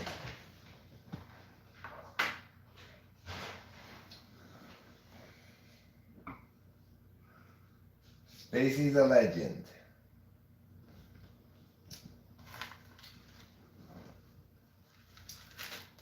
CJ, he's not a legend, he's a cryptid. Okay?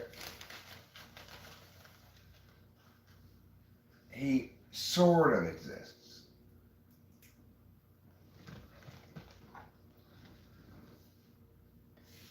Alright, now let's teach you once again what to do when you need to smoke some weed. I have been converted over to Cameron's side of this question. Should you grind your weed before you pull the bong rip? For all of my adult life, the answer was no. Definitely not. Until I moved up here, and well, once I got this good grinder in Oregon, I started doing a little bit more grinding. But I didn't convert 100% over to the only pull bong rips out of ground weed school camp until like a month ago. But once you go ground, you never go blound. The reason is, if you want all your weed to ignite evenly and pull through appropriately and all that kind of stuff, then you can't just put in a chunk of bud into the bowl and expect it to work very well.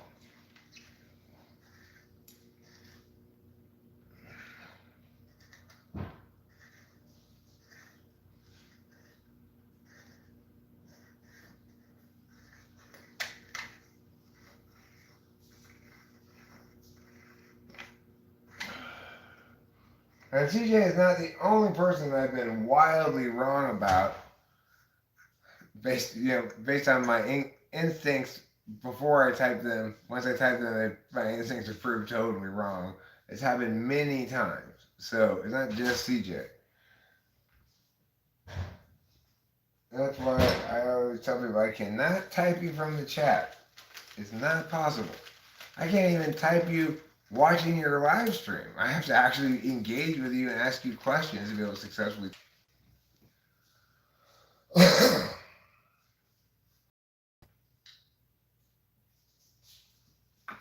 But it is kind of natural that ISFJ, ENTP, because of the duality there, there's a sense of immediate familiarity with the other person's attentional stack. It's got all the same foreconscious functions as you, and you have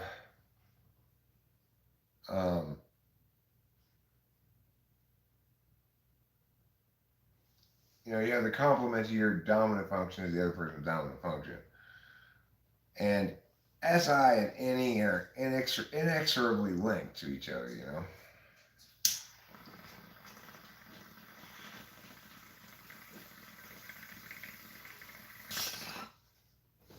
Thank you, my dear. Right, that's fine. You're welcome. Quit teasing me with this bare naked knee. I hate this hole in my pants leg gotten too big so that it keeps getting bigger because my knee keeps making it rip more and more,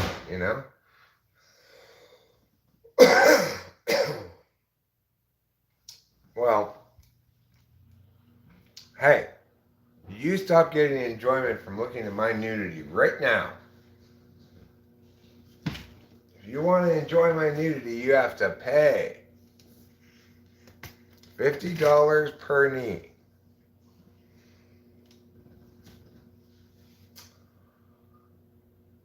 So, boy, I exhausted all my enthusiasm for going and getting things from the attic pretty quick. Well, that's enough of that. That's all the work I have in me today. I worked earlier. I vacuumed the house. It's not work, chores kind of things.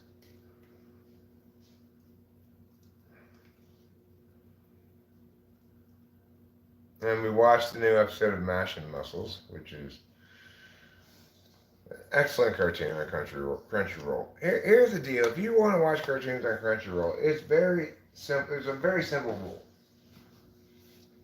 Every single cartoon that has a rating, a star rating of 4.9, is fantastic. Okay? There's nothing that has a star rating of 5.0. Most of the things with 4.8 are very, very good, but not fantastic. A couple of things with 4.8 would just be very good. From 4.2 through 4.7, it's a complete crapshoot. And anything under 4.2 is absolute garbage.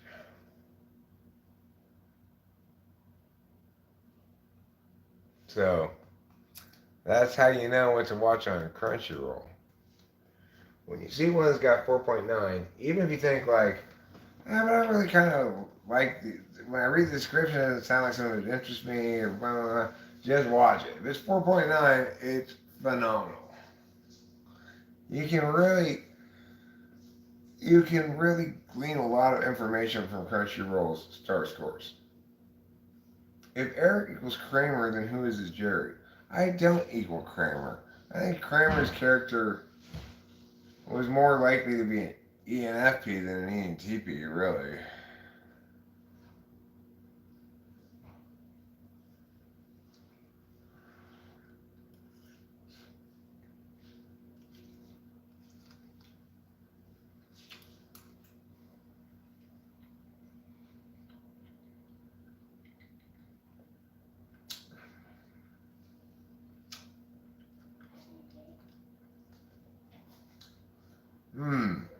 You know what?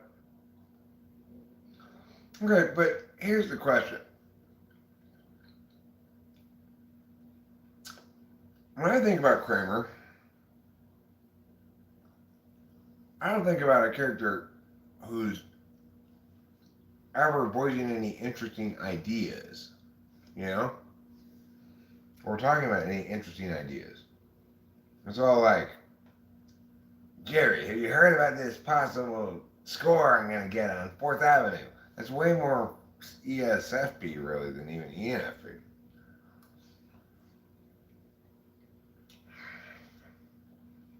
His demeanor? Well, I mean, to some extent, all 4 action types have similarities in demeanor.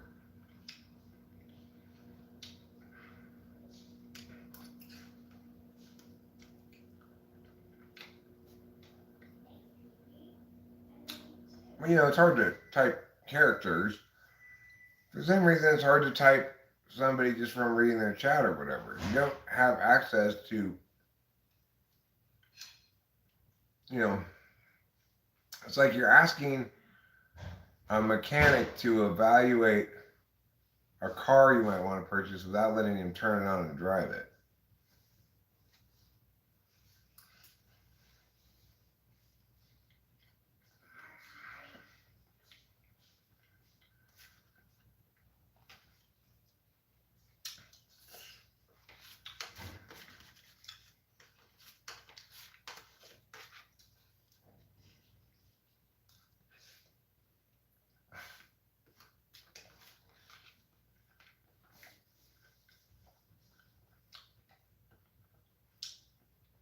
Well,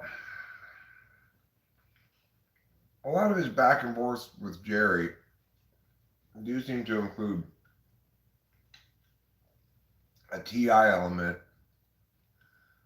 where Kramer objects that something Jerry says doesn't definitionally qualify as what he's talking about. It seems to be a common running gag in that show, you know.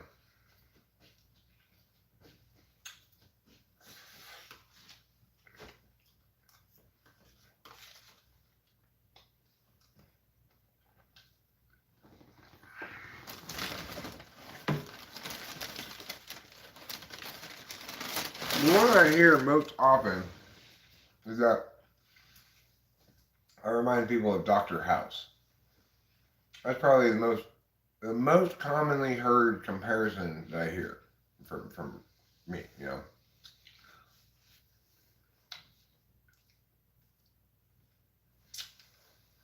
And interestingly, or incidentally, I guess, I've never watched that show, so I don't even. I've seen like ads for it, so I got a general gist of how he plays the character, you know, but never actually watched it. Because I like to discriminate against handicapped characters. Oh, wait, no, that wasn't the reason why I don't watch House. You don't have a reason to not watch something you've never watched before. You just haven't watched it. There's no reason you haven't watched it. It's just not like if you have watched it, you can say to somebody, "What's the reason why you watched that?" And say, "Well, the picture appealed to me. You know, it's like the series image on Netflix appealed to me, or the story sounded interesting, or whatever." You can provide lots of reasons why you don't why you chose to watch something. But you can't really provide a reason why you haven't watched something you've never watched, unless you're purposefully not watching it. Like you're saying, well, why have you never watched Faces of Death, Eric? Because I don't want to see things die, obviously. But on the other hand, if you say, Eric, why haven't you ever seen The French Connection? I don't know. I've never seen it.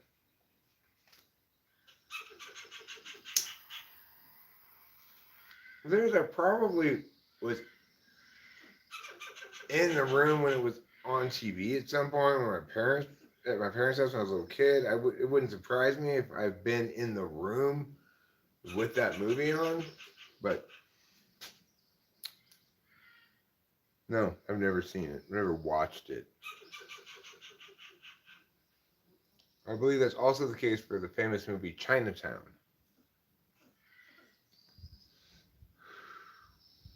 As far as I can recall, I don't believe I've ever watched it. Here's another famous movie I've never watched. Avatar. Looks bad. Looks like a terrible movie. So, I've never seen it. But I have seen Pocahontas.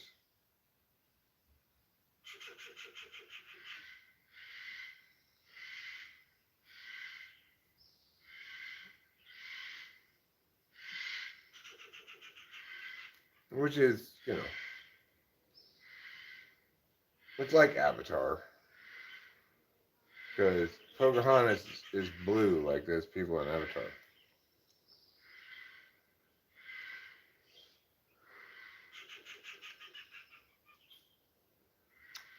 Because originally there were several tribes of Native Americans with blue instead of red skin. Unfortunately, they all passed away peacefully in the Great Indian Massacre of 1792. So,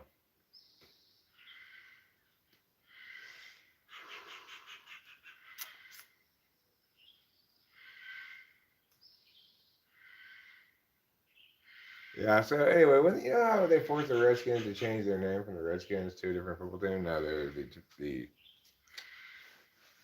Commanders.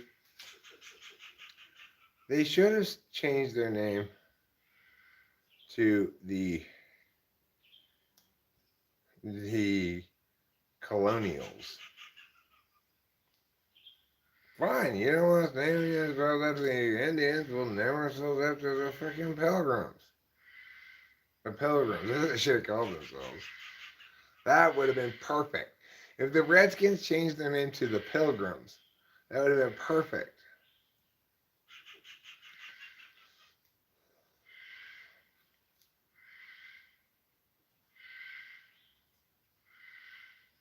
They could have changed their name to the Redskins.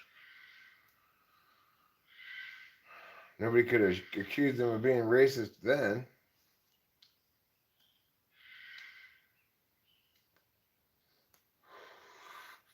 But if I had been the Redskins owner, I would have said, fine, we'll change our name from the Redskins to the Conquistadors. You guys want to be all finicky about everything.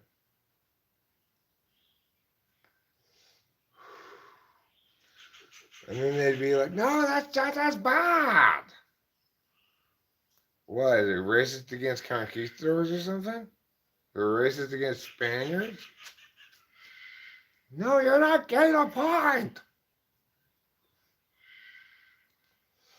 You're right. It's like, first you don't want me to be the Indians. But you're fine with them being the Cowboys in Dallas. What's up with that shit? Or why are you discriminating against the Indians teams, but not the Cowboys? It's like the Old West all over again. Like Little Bighorn.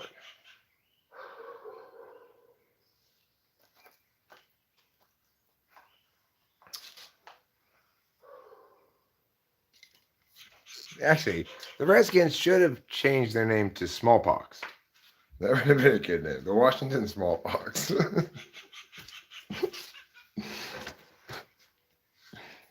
The Washington Infected Blankets.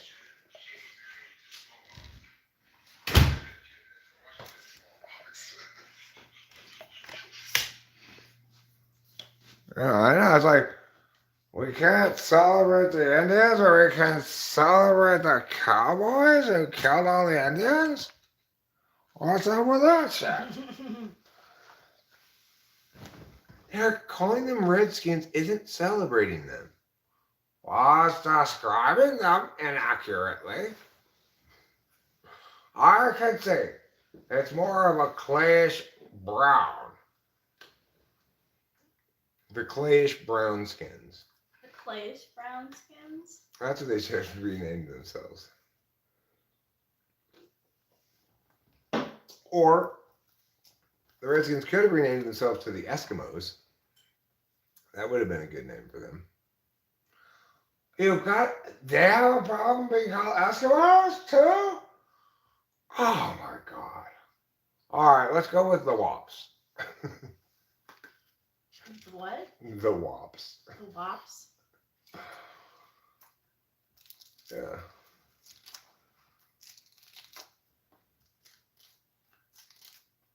So anyway, I think that I can't really explain why very well, but I think it would have been better if the Redskins just stayed the Redskins.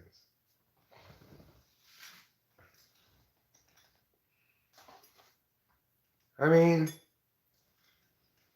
were there really Indians around the country turn on the TV and be like, oh, hate speech? Whoa! I don't really think so. I mean, first of all, it doesn't even accurately describe Indians. They don't have red skin. This is red, okay? This is red. There is not anybody on the planet whose skin is this color. You know, maybe what they should have done instead of changing their name, they should have changed their picture, taken away the Indian head picture, and put a goofy cartoon character with red skin. Yeah, like someone who's sunburned. Yeah, or a sunburned Scandinavian. You love doo-wop music. You must really enjoy Billy Joel's For the Longest Time. It's his most doo-woppy of all of his songs.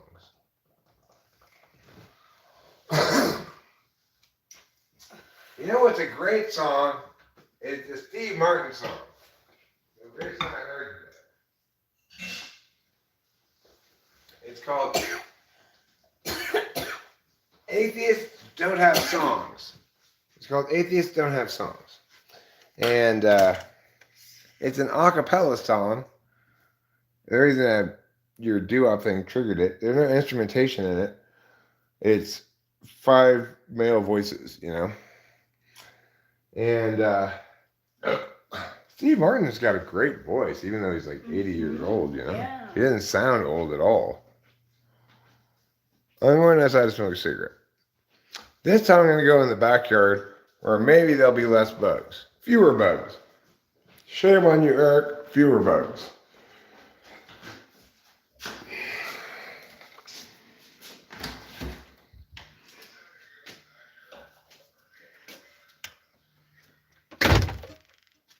Okay.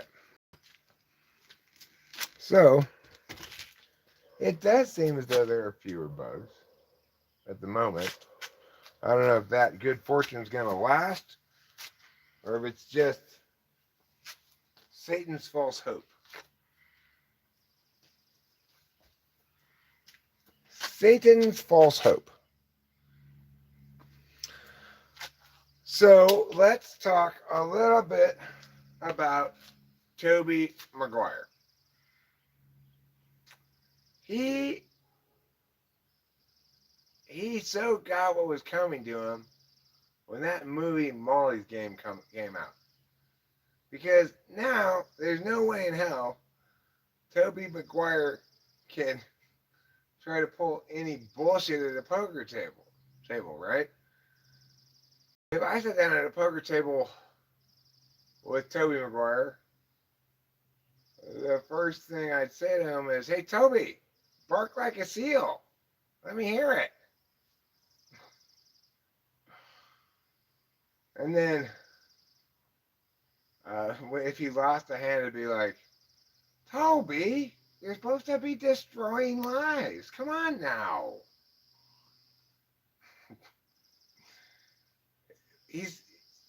What was become clear to me after watching that movie, reading about the story behind that movie online and other such, is that fucker is a sociopath.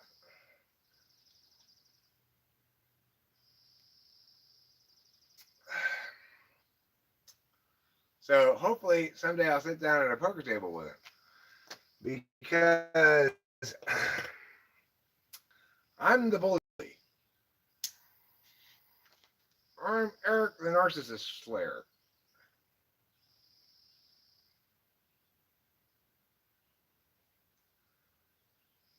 And given that his behavior opened the door,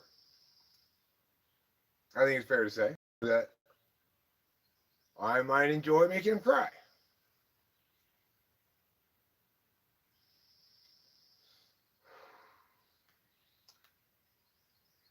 There'd be rich, creamy justice lathered in between each layer of that shaming.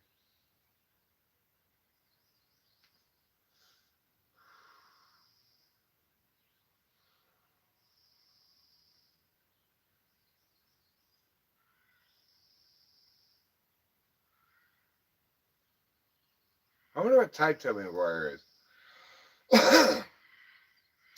It's hard to tell once they're already on the bottom of your shoe. So I'll have to figure that out before I happen upon Tobey Maguire at a poker table someday. Obviously, he plays his stakes way higher than I'd ever play at. $10,000 buy-in. No. That's only for people who are good poker players. I am a terrible poker player. Well, very bad, let's say. Not terrible, but very bad. And so, I never want to buy in for more than $200. And if I lose it, I just go home. Well, Eric, that was dumb. You just lost money at poker again.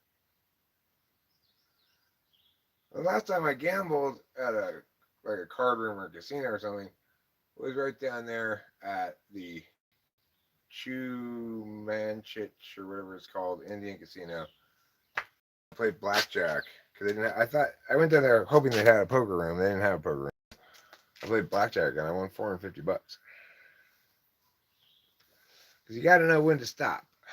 That's the key thing. On that occasion, I bought in for $300. I had a table with a $5 minimum bet and a couple of exotic bet possibilities you could bet. And I got an all-in $5 chips at first. And I hit a couple of those exotics and I was up to 750. I said, fuck it, I'm just gonna go. So I bailed and walked out of there $450 up. That was like maybe 2 months ago. I don't know. That was the last time I gambled. I feel happy that gambling is not a thing that I have any addictive tendencies towards at all. Like, it's a vice that I can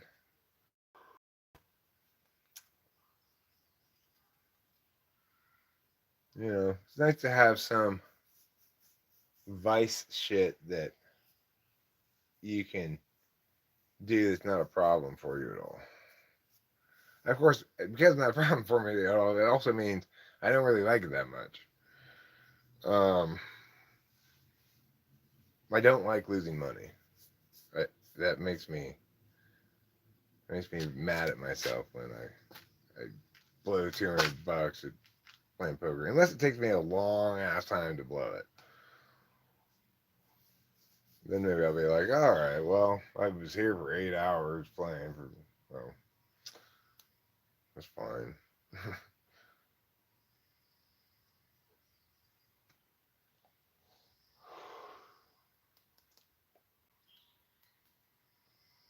Poker has its own unique ethics too. That's different, kind of, from normal ethics. It's generally considered okay to encourage people who are losing a lot of money to continue playing poker with you.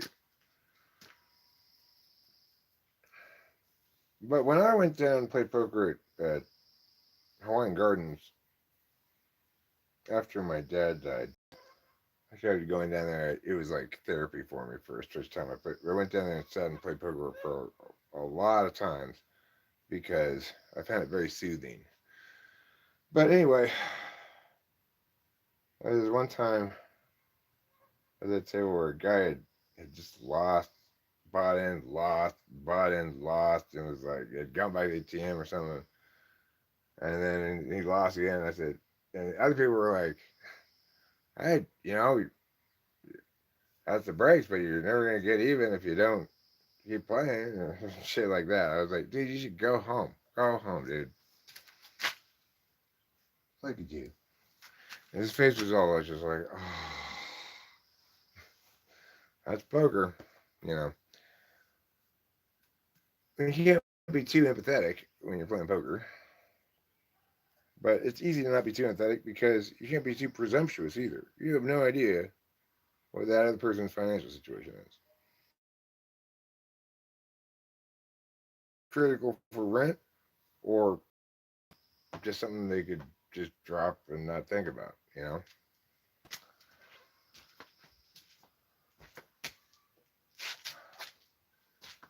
In that regard, poker is the exact opposite of paternalizing. It presumes you know what you're doing with your business and does not pry.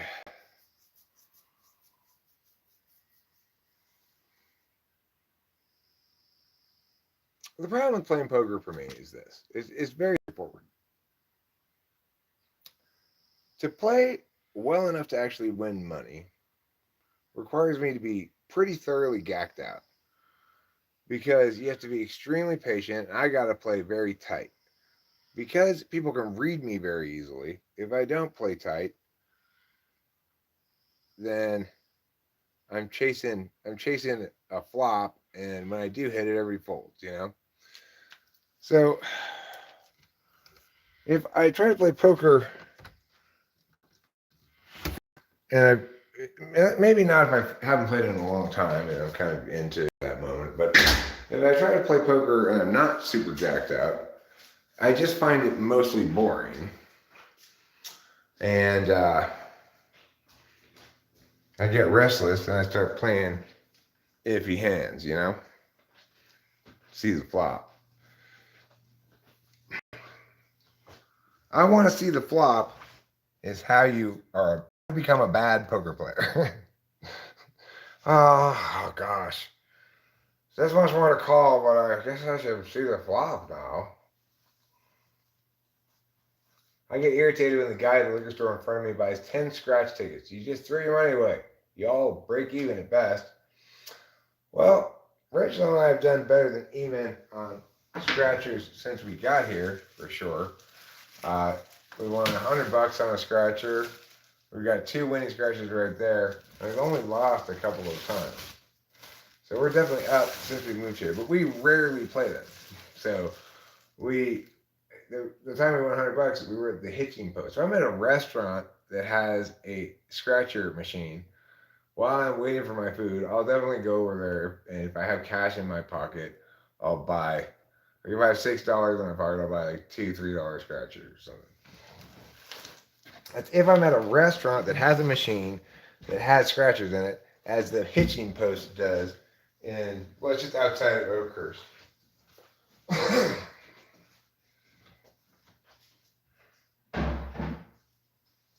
gotta throw this trash away. I'll be right back.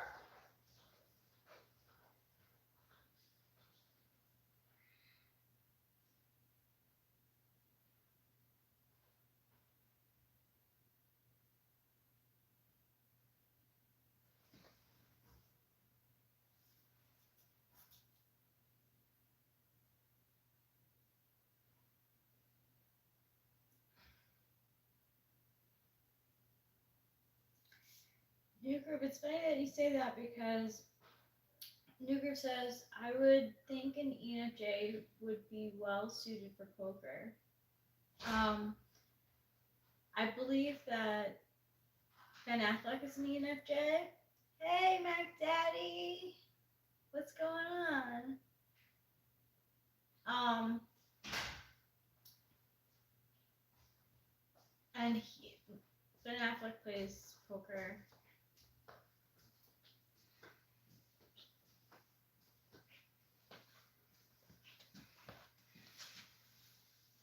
Oh yeah, we rarely, like I said, I feel fortunate because neither Rachel nor I is at any risk of having any problem with gambling. Um, I periodically feel like going and gambling, but not very often. As far as that Harlan scene though, oh, when Harlan goes on tilt, yeah, that's hard to watch. To keep in mind that Tobey Maguire has this incredibly deep vulnerability at any poker table he sits it down at from now until the end of his life. It's good. Because I'm not the only person who thinks to themselves, oh, I'm going to have fun with this guy. With this douchebag. You know, it's like, if you're going to be a sociopath, you better hope it doesn't come out. For real. Who played him in Maul's game? Michael Cera did a fantastic job of playing him. Yeah, fantastic job. There's a scene early in the movie that you didn't see, Rachel, where he talks this guy who has the nuts into folding the nuts. He says, like, I swear on my mother's life, I have it. And he sounds so much like Tobey Maguire. He did a great job of it.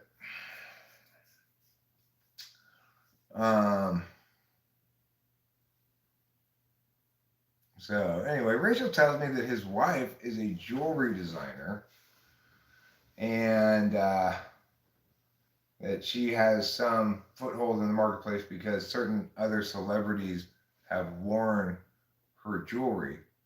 And what I thought was, I wonder that other celebrities lost him at poker, and he said, okay, well, you either don't have to pay all you owe me or something like that, but you have to wear my wife's jewelry so that it'll become popular. I feel like something was involved there. I wouldn't be surprised. Do you think her jewelry's good?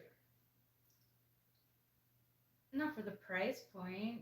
Not for the price point.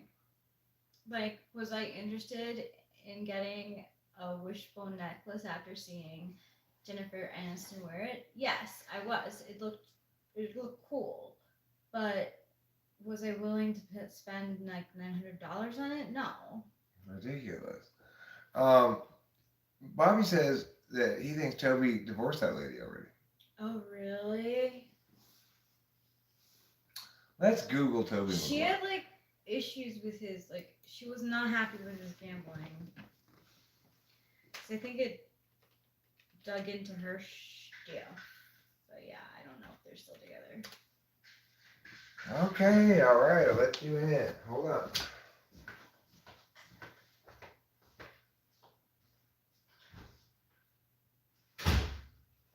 Oh, her fur is all raised shackles. I wonder if there's some kind of animal outside. All right, let me click. Well, let's see here.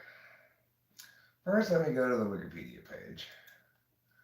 But then let me click on news. I want to see if there's any recent news here. All right, I'm going to put in Toby Maguire poker. Actor Toby Maguire settles lawsuit over poker play. This is from July 24th, 2022.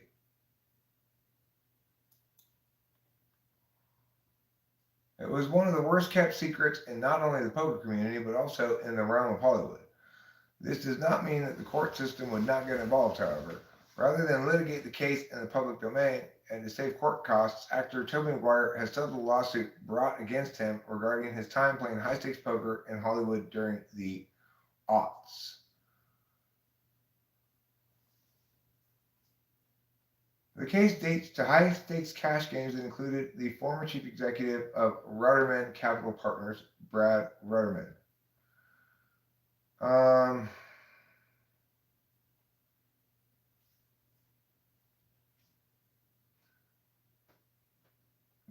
Those who were built by Rudderman have taken the approach of suing those players in the game that Rudderman played. 23 people were sued for winning money in the poker game, with Maguire taking the route of settlement. Others that were sued in the case, which was worth $25 million, are director Nick Cassavetes, actors Leonardo DiCaprio and Ben Affleck, Gabe Kaplan, the poker commentator. Maguire was said to have won over $300,000 in his poker games. If the judge in the case approves the settlement come December 1st, then Maguire will pay $80,000 and the case against him will go away. The supposed setting for these events came in what became known as Molly's Game. In Hollywood in the 2000s, host Molly Bloom was noted for providing locations for high-stakes poker games. In these games, buy-ins of $50,000 and higher were the norm. Bloom, for her part, accepted tips from the players in the game for her organizational activities.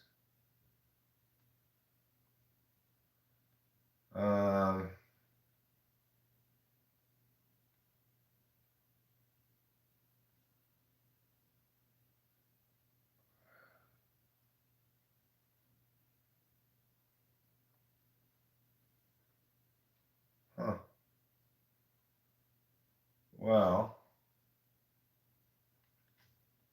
I wonder if he still plays poker. I'm curious.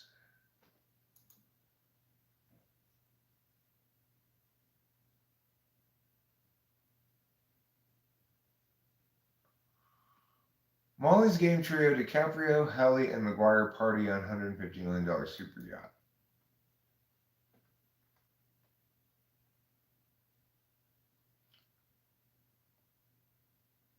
This is in 2022. The A-lister poker fanatics were living it up on board biotech billionaire Ernesto Bertorelli's $150 million super yacht. with tennis stars Serena and Venus Williams and fellow actor Jared Leto among the guests.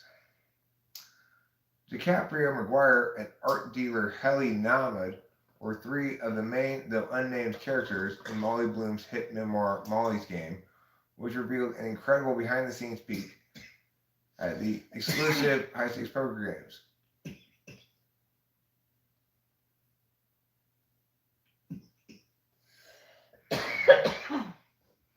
Nahmad was later jailed for his role in the illegal games, served half a year in prison, and was pardoned by Donald Trump in 2021.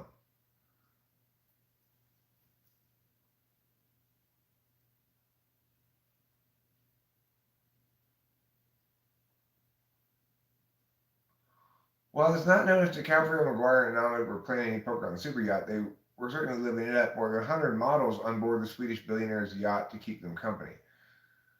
Quote, there were like 100 models. I have literally never seen more models in my life. No one was normal looking. It was models, models, models, revealed one source. Another source added, there was a group of girls that were wearing beaded dresses with nothing underneath at all. No underwear. You could see everything. Well, that just sounds like what I would call, what's that word I'm looking for? Just debauchery, you know? Yeah. Happy people don't position other human beings around them as objects in their as part of their having fun. He's 4 years younger than me, Tobey Maguire is.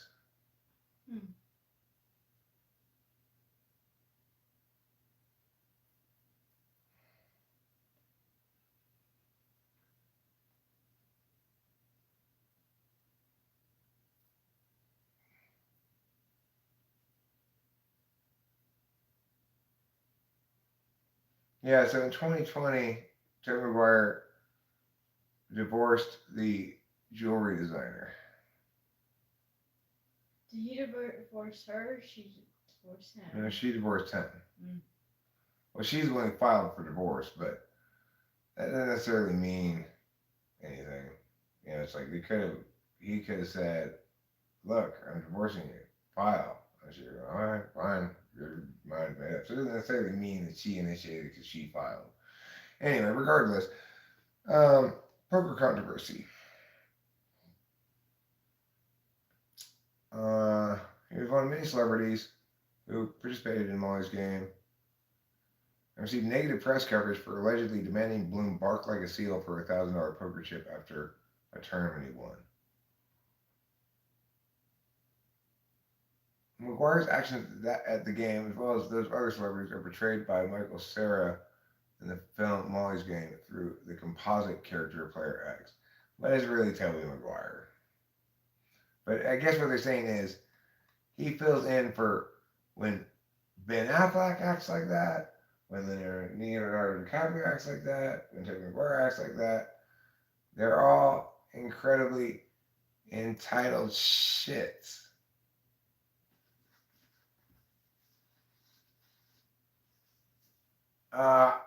Well, he PayPal'd me today, and so I sent an email saying, "What day do you want? Sunday, 8 p.m." Okay, that's fine. I'll put it on the calendar right now.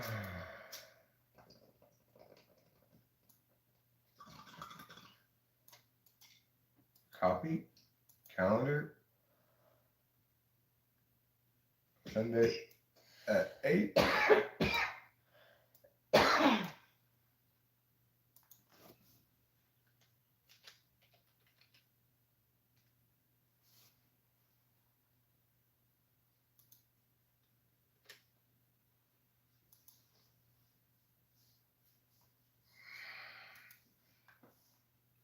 Okay, I'll just say to him, yes, I sent you an invite. I just sent you an invite. Thanks. Ah, I'm done with all of my work now. Yeah. Chaos fuel.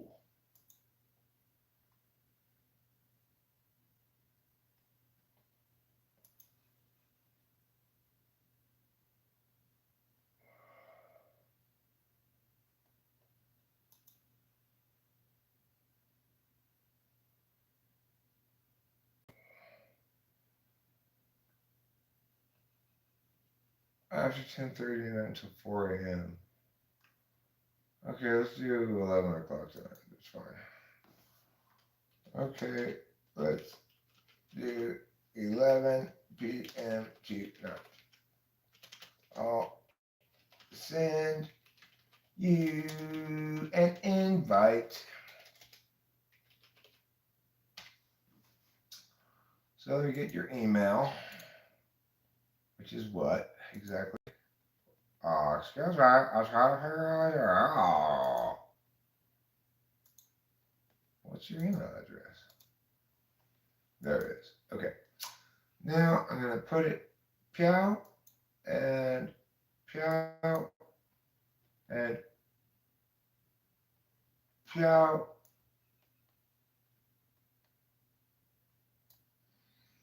and Piao and Piao and Piao. And finally, at long last, Piao. Okay.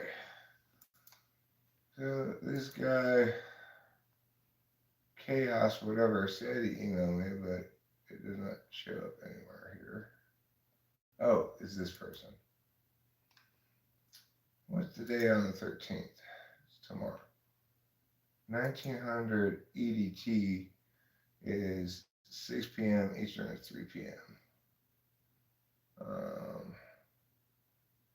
3 p.m. my time on the 13th, which is tomorrow.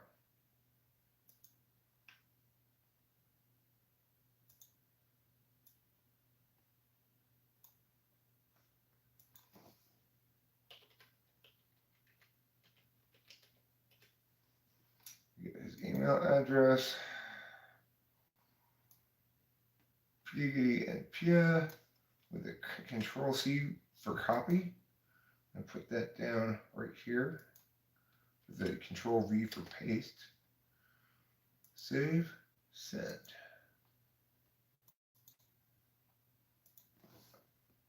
Okay, I sent. There. And look at this. There is on nextdoor.com an indication of a moving sale, but it's not. I was fooled for a second. I thought maybe that was an advertisement of our upcoming community yard sale, but it was not. Unrelated to our upcoming community yard sale. So now I've got 3 typing scheduled between now and Sunday evening. Nicely done. Thanks, darling. Well, you know, the reason in part that we're getting some typings right now is documents so it tells people that yes, we're doing typing sessions again. Well, the document was still saying I was on hiatus. I got several emails saying, will you do a typing session? But I suspect there were probably other people who didn't bother emailing me because they understood the meaning of the document and the words that it said.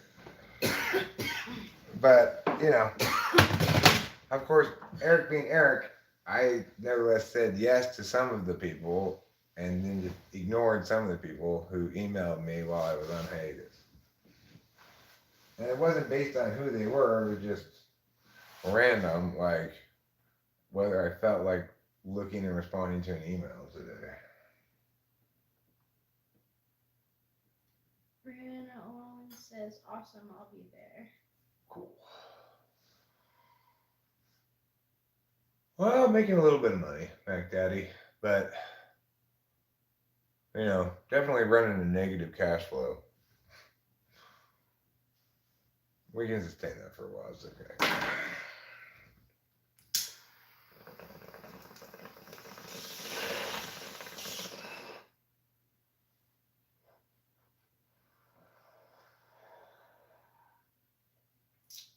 We can stay in that for a little while because, of course,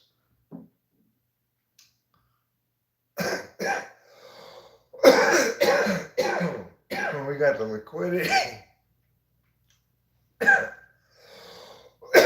We got half of the equity of that Arcadia house in liquid form. So,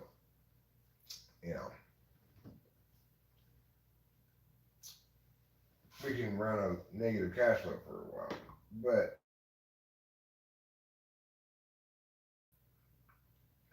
at this point, I don't put much hope in making money due to YouTube stuff at all, regardless if it's. No, I never applied to that gas station. I never did. The truth is, when I think about things, as I'm starting to sort of wake up from the fog of too much craziness, that I'm starting to kind of have clarity about my progression more than just a few days into the future. Like, okay, I've got things I'm going to be doing now that are going to be mattering more to me. And when I was saying I wouldn't mind working at that gas station, really what I was saying is I haven't returned to a life in which available time is not there just to be killed. And now that I'm rejuvenating into my naturally effusive state of being, I realize I've got lots of things to do. I don't have time to be working at a gas station for $20 an hour or whatever. More typing sessions. Okay. Unfortunately, Michelle Way, I don't tell people when they have to hire me. They tell me when I have to type them because they've hired me. So it's a bit uncertain as to, how many people want to get a typing. In my opinion, every single human being in the world should be PayPaling me right now.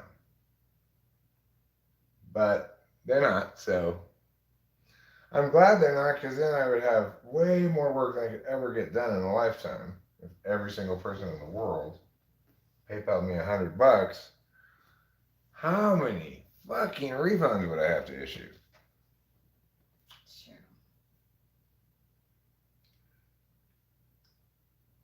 No, that's Michelle Shocked, Mr. Bobby. Michelle Shocked. Michelle Way is also the name of a golfer, besides the name of this lady here. Well, I just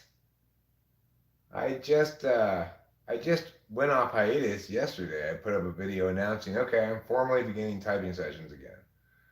And I additionally, I had my document, which is instructions on how to book a typing session. I had it in big red letters there. I am on hiatus. I'm not booking any session. I edited that document, returned it to its open for business state, and like I said, made an announcement. So it's not so much that the typing sessions have been slow lately as I made it clear to everybody I'm not doing typing sessions now. A few people ignored me, and a few of those people I said yes to anyway, even though I was technically on hiatus. But not really possible to draw any conclusions in any particular direction about the strength of the market for my services based on recent sample size because of those extenuating factors.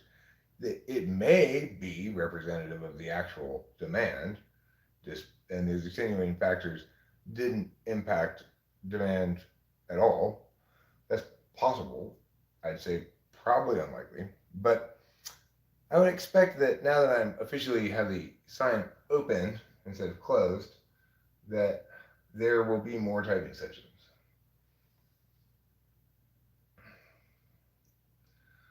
It wasn't a PR move, Mr. Bobby. It was, I don't want to type anybody right now. I shut down typings when right after I typed that ESTJ guy, not that long after my dad died, and he was voicing so many of the ontologically oppressive sentiments my dad threw at me,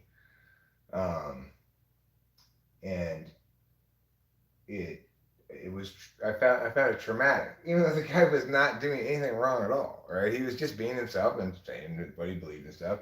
But because of that moment in time and my own relationship with my own ESTJ father, no, that video went on YouTube.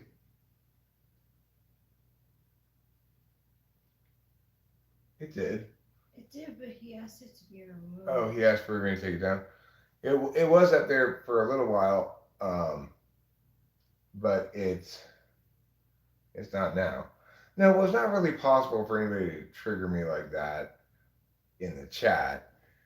I was triggered by like that because I was talking to him face to face, and there were all these kind of SI linkages that were lighting up. His tone, his just TE dumminess. Because I was asking questions of him also that elicited the information I needed to determine what type he was.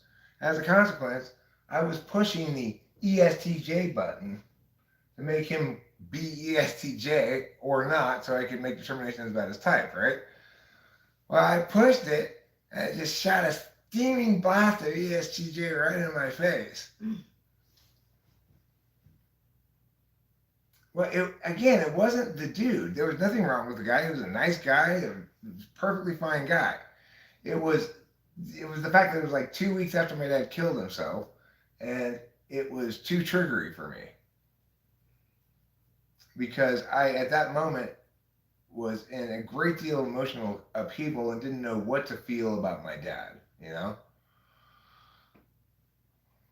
So it was really just basically the reality of I wasn't ready to start typing people yet. I needed to deal with my own shit. And because I didn't desperately need the $65 or whatever, I just didn't do it.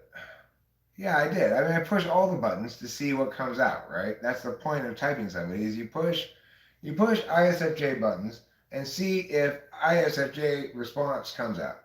Then you go, and if it does, then you push ESFJ buttons and see if ESFJ response comes out. And if it does too, you go, okay, well, that's not determinate. You know, you push all the buttons and see what comes out. But what I didn't realize is that my normal ontological robustness means I don't have to worry about being harmed by anything that comes out when I push a button. Isn't that no skin off my back? I've got on the protective clothing of not having recently experienced a violent death in my backyard.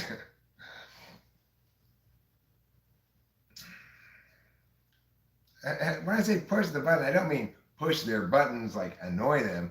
I mean, I have in my head this notion like, okay, if I use this prompt and they are an ESTJ, they're likely to respond like this. Whereas if they are a TI user, they definitely won't respond like that.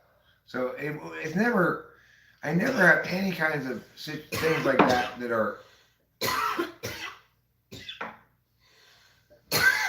that are by themselves 100% determinate, right? It's like I'm looking to see, it's kind of like a game where you there's a bunch of cards laid down there, and you can ask this kind of question: is that red? And you get an answer, yes or no.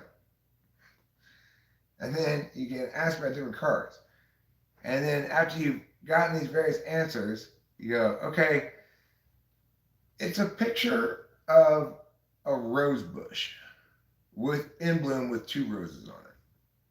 Having not actually seen any of the underneath the cards. That's what typing somebody's like.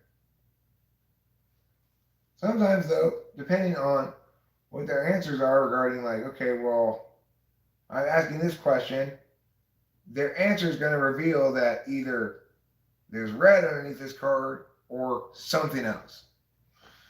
So, yeah, that's what it's like to type somebody. You're trying to figure out a puzzle without getting to actually look directly at any of the component pieces that make up the larger picture. But because I'm so experienced at it, and because a large amount of my experience now has come under the right understanding of cognitive functions, and I've had so many opportunities to check to see, does this really link to that? How strongly does this link to that? What can I absolutely conclude from this kind of answer, and what can I tentatively conclude, and what is misleading data stream noise, So I'm really good at it now. I think there would have been a time, maybe a few years ago, when CJ might have confused me. I wasn't confused by CJ at all. Today, I figured out he was an ISFJ early on and spent the rest of the time confirming it. That's good. Well, it is too bad that video didn't stay up, but I honor the request of whoever's in the video. If they change their mind and decide they don't want it public, then I'll take it down. Obviously, I don't take them down without them telling me to, because why would I be paying attention to old videos at all anyway?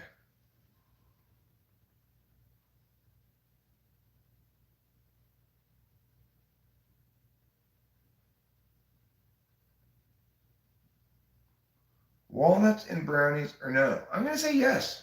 I'm going to say absolutely yes. And I have a clear reason as to why. I'm going to say yes because it adds a little bit something different to it. Yeah. It's like brownies are very rich. Mm-hmm. And some walnuts will break up the richness, give you a little bit of chew to it. Yep. And also be something that's not just super heavy chocolate. Yeah. That's coming from someone who I like chocolate. It's true I'm not following the script, Winston's mom, but it's also true that having done it so many times, I could look back at a typing session and go, oh, well, I executed this kind of game plan this time. There's some times where I'll be more focused on trying to figure out whether they're NE or SE, and NE or NI. Sometimes I'll be more focused on figuring out whether they're SI or NI. It was very obvious very early on that there's zero chance in hell CJ was NI conscious. He was very clearly and obviously an SI user. Where in the stack? That I couldn't figure out right away. Obviously, it takes some time to hammer that one down. But it wasn't long into talking to him that I concluded just from listening to him talk, okay, he's definitely not an NI user. He's definitely NESI,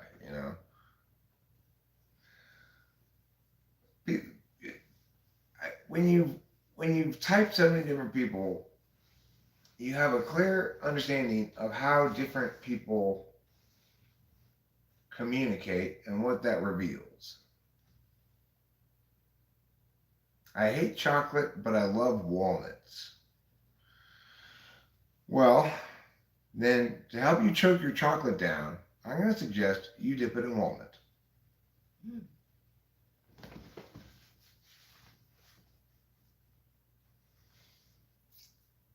And basically the tactical angle I take on a person I'm typing is dictated to me by early returns.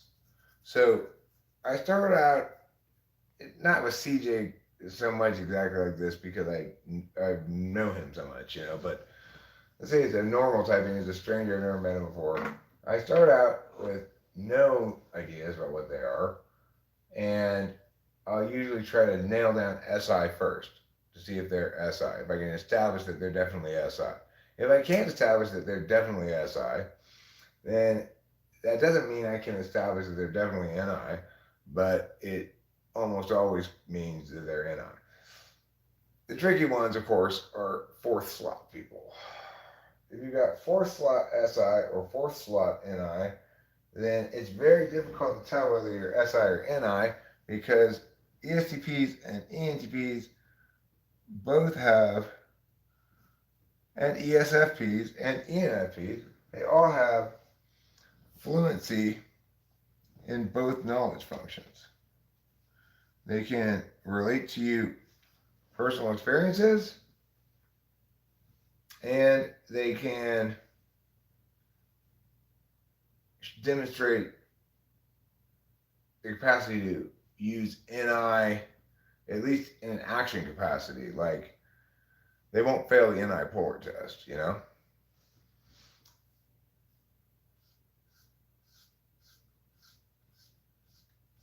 Triple chocolate chip Giardella brownie mix.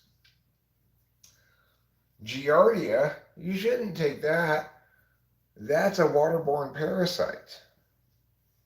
No, it's a waterborne bacteria. Is that right? Well, maybe it is, maybe it's not. Look at my nose, you'll find some snot. So I'm glad that researching Toby Maguire Poker reveals that he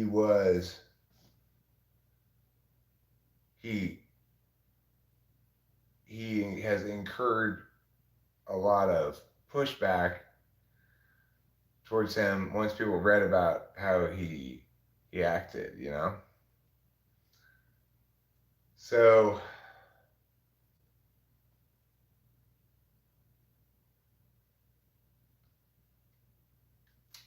that's good.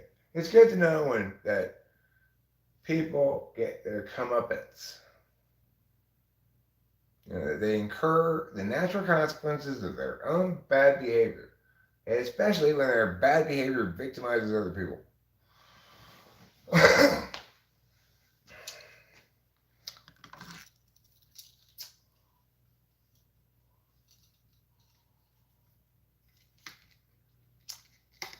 Costco brownie mix, huh? Ghirardelli, yeah. Ghirardelli Square. Yeah. It's in San Francisco. They have a chocolate factory there. Oh, do they? Well, they did when I was a kid and visited San Francisco.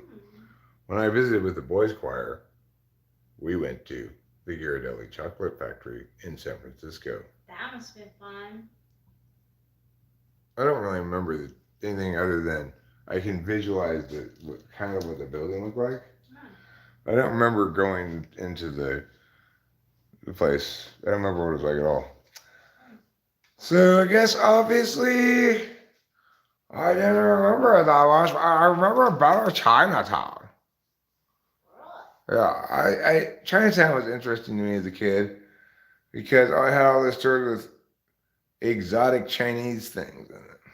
And it was before there was so much access to other cultures. It seemed more exotic when I was a kid, you know? Yeah, for sure.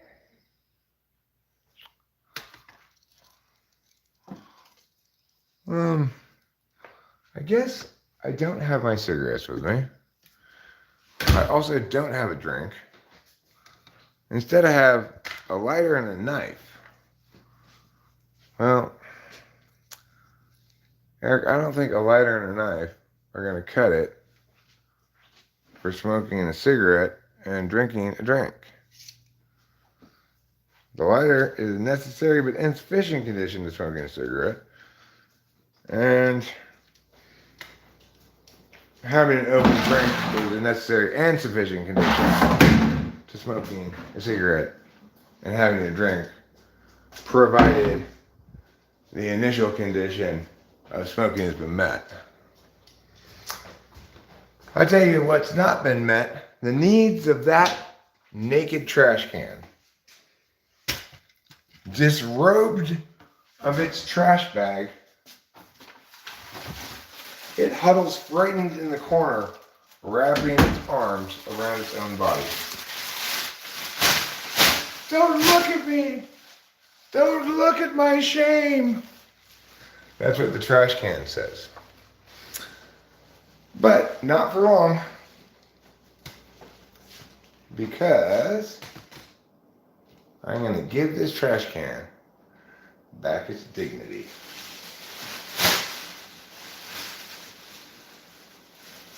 There you go, trash can. Now you're naked no longer. And now I can put that trash in you. Alright, step 1 of Operation Smoke a Cigarette and Drink a Drink has been achieved.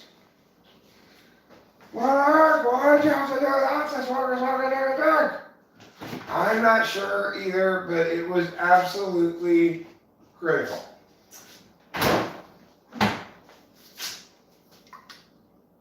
We've got your nectar. What kind of nectar? Only the very best kind of nectar. The kind of nectar that's made out of guavas. By Mr. Kern at his factory. Mr. Kern is the best nectar maker I've ever met. Now, the last thing I need is a pack of cigarettes.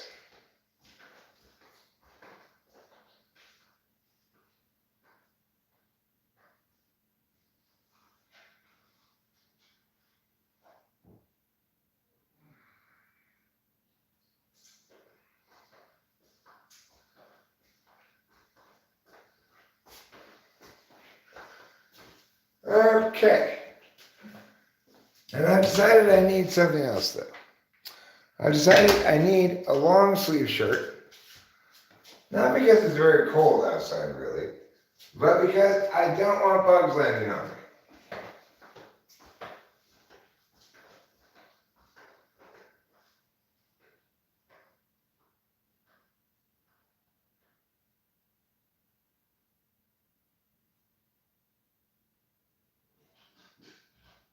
Here we go.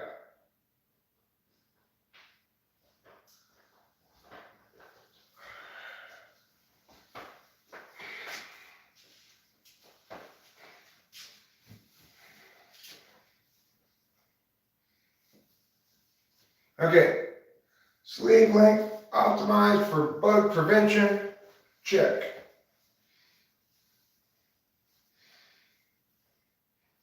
Button shirt for optimal visual presentation to viewing audience, check. Oh no, crisis, catastrophe. Unfortunately, I have buttoned this shirt wrong. You have to line these things up properly, or else you too can experience catastrophic failure in the middle of launching. And then all your astronauts will die. And you'll have to have a big sad parade in Washington, D.C. Alright, there, that's better. You can tell it's buttoned properly this time because these two pieces right here are the same lowness. Before, they were a different lowness. I need a hat. A hat will help keep bugs off of my head.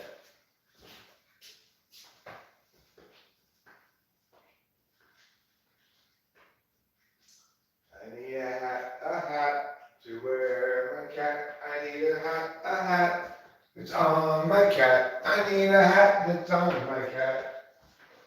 That's the hat that I need. Okay.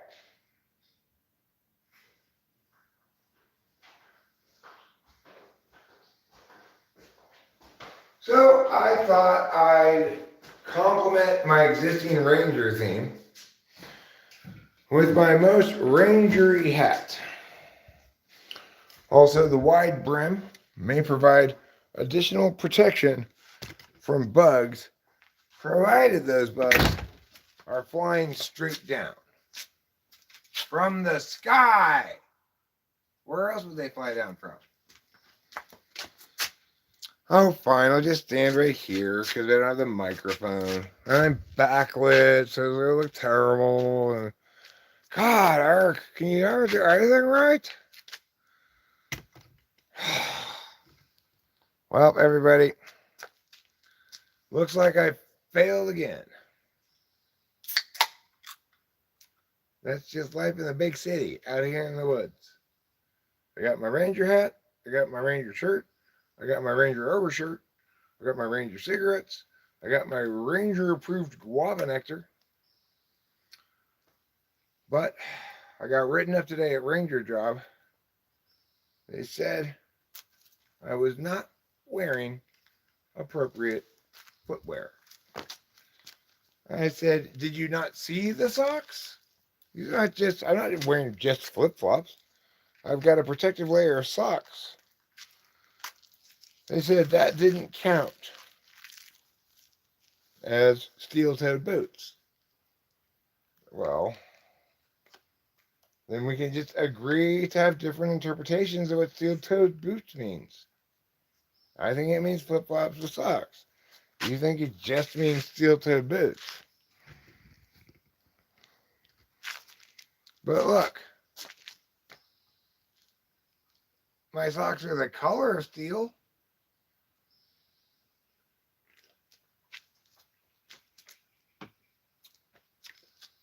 So anyway, I'm having my union rep open arbitration on this. Fingers crossed I win and the arbitrator agrees flip-flops with socks are indeed steel-toed boots.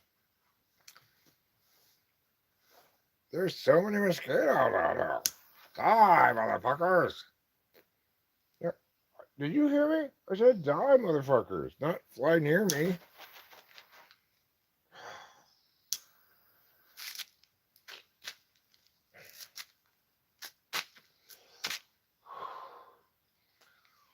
Okay. I'm going to need to get a new propane torch. A new Burns-O-Matic so I should just fucking bite the bullet and get one of those roofing torches. You attach a 5-gallon cylinder of propane to them. And just come out here while I'm smoking, just blast the mosquitoes with a torch.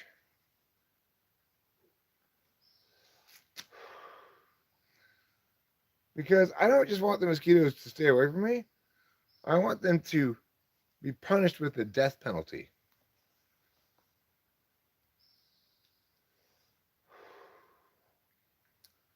And it's just too costly to execute them all via electric chair. So that's why I'm thinking maybe roofing torch. Lethal injection would be more affordable than an electric chair, but it is a real challenge to get hypodermic needles that small.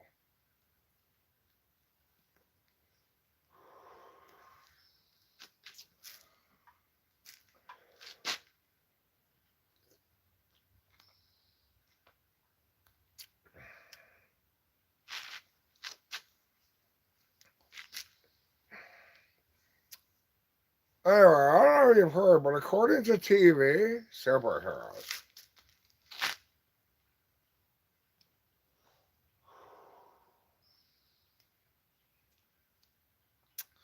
Naked and Afraid contestants are pretty pretty broadly and reasonably broad consensus that the worst thing you can face on an episode of Naked and Afraid is swarms of mosquitoes. And if you've seen any of those episodes where they put them in like a swampy area, and you look at, they show their body after they're like one night, and like their entire body is covered with these red bumps. It's horrible. I can't stand when mosquitoes fly near my ear and I hear their, I just want to like, ah. But truth is the mosquitoes aren't too bad here. I've camped at Big Sur before, or near Big Sur, with my friend Chris Morrow back when we were like 20. And it was like one of those Naked and Afraid episodes where there were so many fucking mosquitoes. But the difference was we weren't naked. And we both had like shirts wrapped around our whole heads and everything, so to try to keep the mosquitoes off of us. It was pretty effective. We just had like breathing holes basically and a little bit of seeing hole.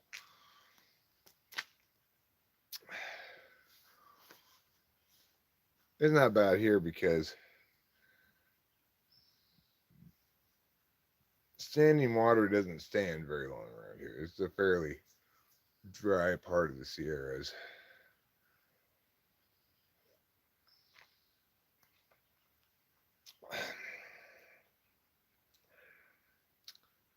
I mean, the high Sierras too are also relatively dry during the summer, but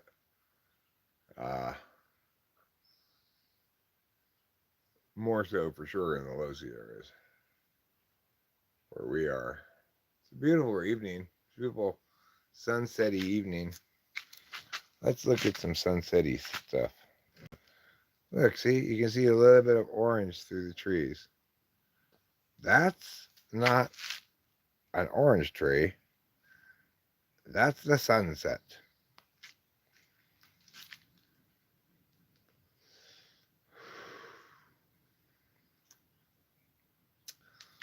And I've decided what I'm going to do with Slabula rasa, my altar here. First, I'm going to throw this rock away. I thought this rock was petrified wood, but now I don't think it is. So I'm going to throw it away. Because it doesn't have any rings. My real piece of petrified wood that I found in Arizona is definitely petrified wood. It's got rings on it.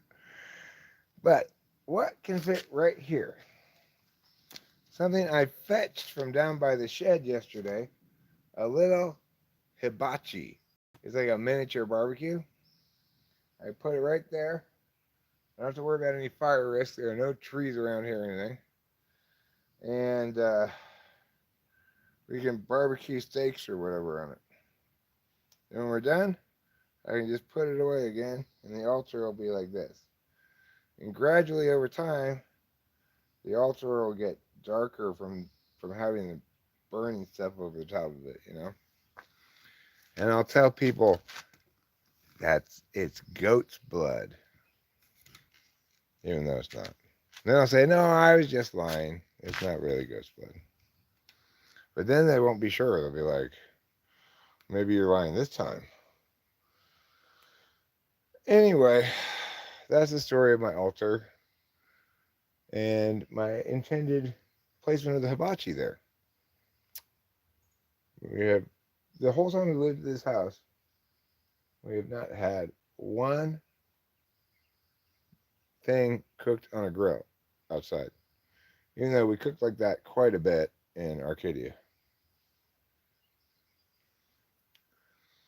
I mean, that little hibachi's, its grill part is kind of rusty. I have to clean it up pretty good, but it's better to just use that little hibachi than get another one. The legs are already broken off that little hibachi, so it'll sit right there. And I don't want to get a big one just because probably it's not going to be that that that much of a tinderbox around here this summer, but it is fire country, and I'd like to make sure that the chances of me starting a fire are zero.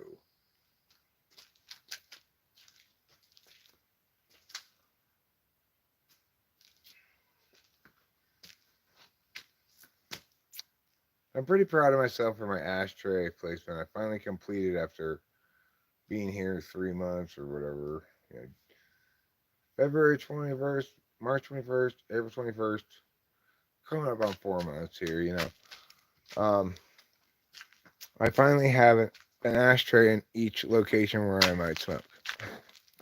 I just completed this yesterday. I think it was yesterday. Now this is the fourth ashtray. This is empty wine bottle. This is a good ashtray because there's no temptation to try to empty it out. When it fills up, you just throw it away.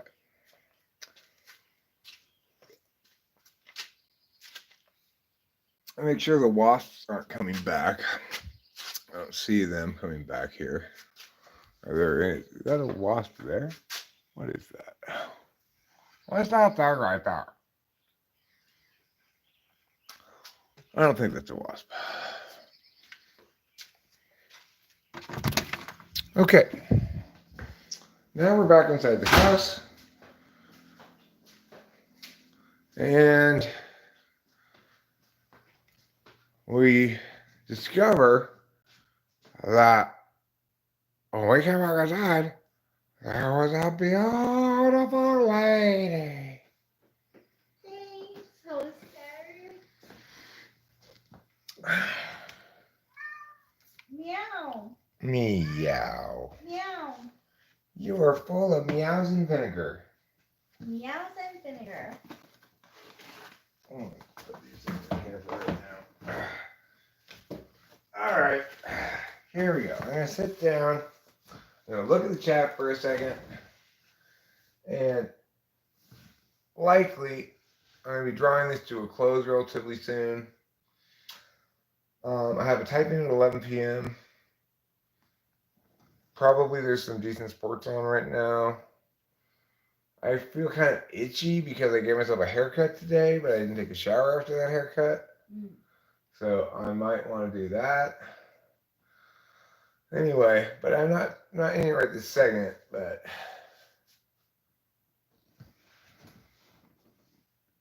let's see here.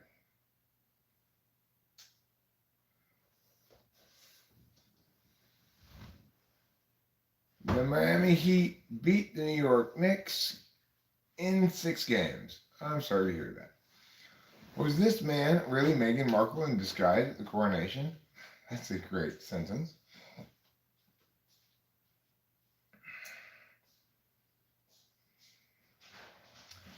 San Francisco is cool AF. Taking a trolley is so damn thrilling.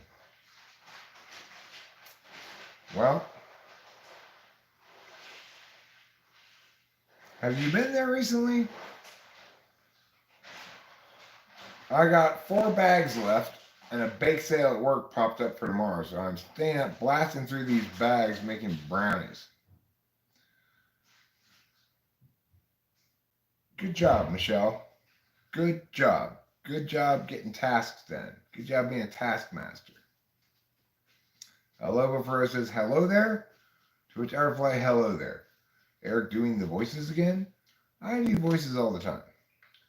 Of late, I've mostly just been doing Tiffany and Eric, but periodically I do Dottie, who kind of sounds like Tiffany, but it goes like this. Like,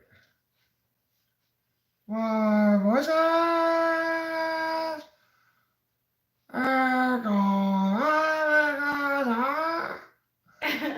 She's more up and down. There's a short on Men's Club in which Tiffany tells Dottie that Dottie needs to shut up because nobody can understand what she's saying.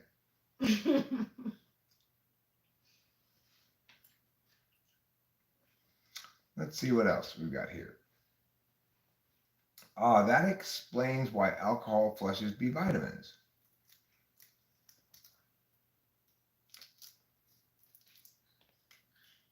Well, treating your alcohol abuse with B vitamins might be slightly better than doing nothing, but treating your alcohol abuse by not drinking alcohol would be a much better solution.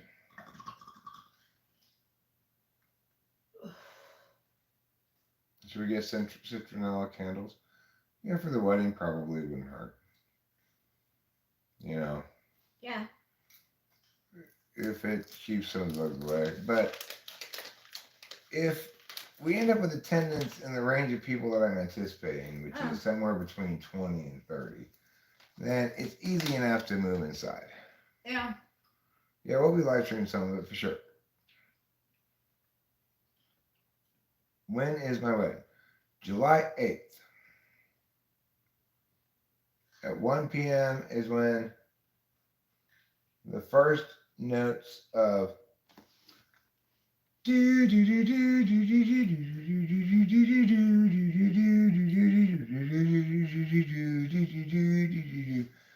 first notes of that happen. At 1:02 and 30 seconds, perhaps 1:03, that song transitions into do do do do do do do do, and then Rachel's walked to or whatever makeshift altar we choose to use, and at 1:05 she is handed off to the other side of the altar by her father, who doesn't sit down.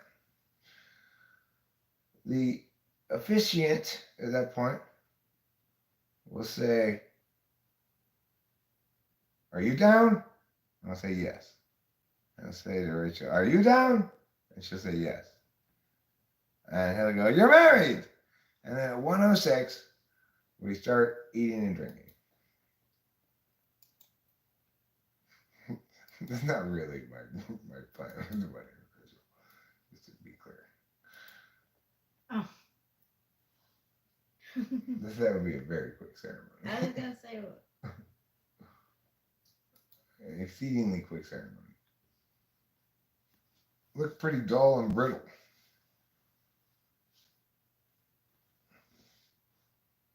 Lunulis. What are lunulis? I don't know what that is. Oh, Lobo, look at the lunulis on your fingernail. Do you have clear white half moons on every nail? Let me see if I do. You do, I don't. Yes, I do have that. I have that one since mom. I have that on all of my fingers. Just barely on this pinky, but I do have it. I don't. I only have it on my thumb, my pointer. What does it mean? Does it mean my fingernails are rising in my ascending, descending yard square? Let's find out.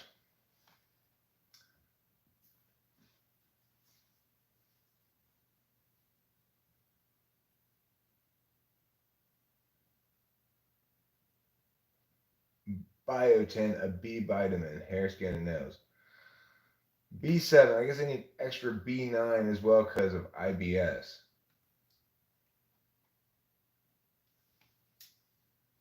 And drinking and drinking. What's IBS? Irritable bowel syndrome? Well, L. Rose, I'd like you to take seriously the discussion topic of maybe you should try not drinking. I know it seems impossible, but it's not. And it's actually quite comfortable once you get used to it. You'll be so much happier. The meaning of lunuli is a crescent-shaped body part or marking such as the whitish mark at the base of a fingernail. So why does Rachel not have those, but I have those? Yeah, I only have 3. She has 3 of them. What does it mean? Yeah, What does it mean?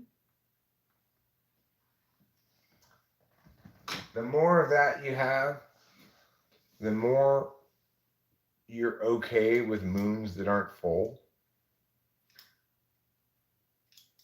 Because, see, that would be counterintuitive to me because I'm not okay with moons that aren't full. And I have those. Mine are barely visible. Brittle as fuck, my fingernails. Well, don't drop it on the concrete. Your fingernails. They'll likely shatter. And so, with that shared bit of wisdom, I believe, Rachel, it's time for us to bid our friends a very fond adieu.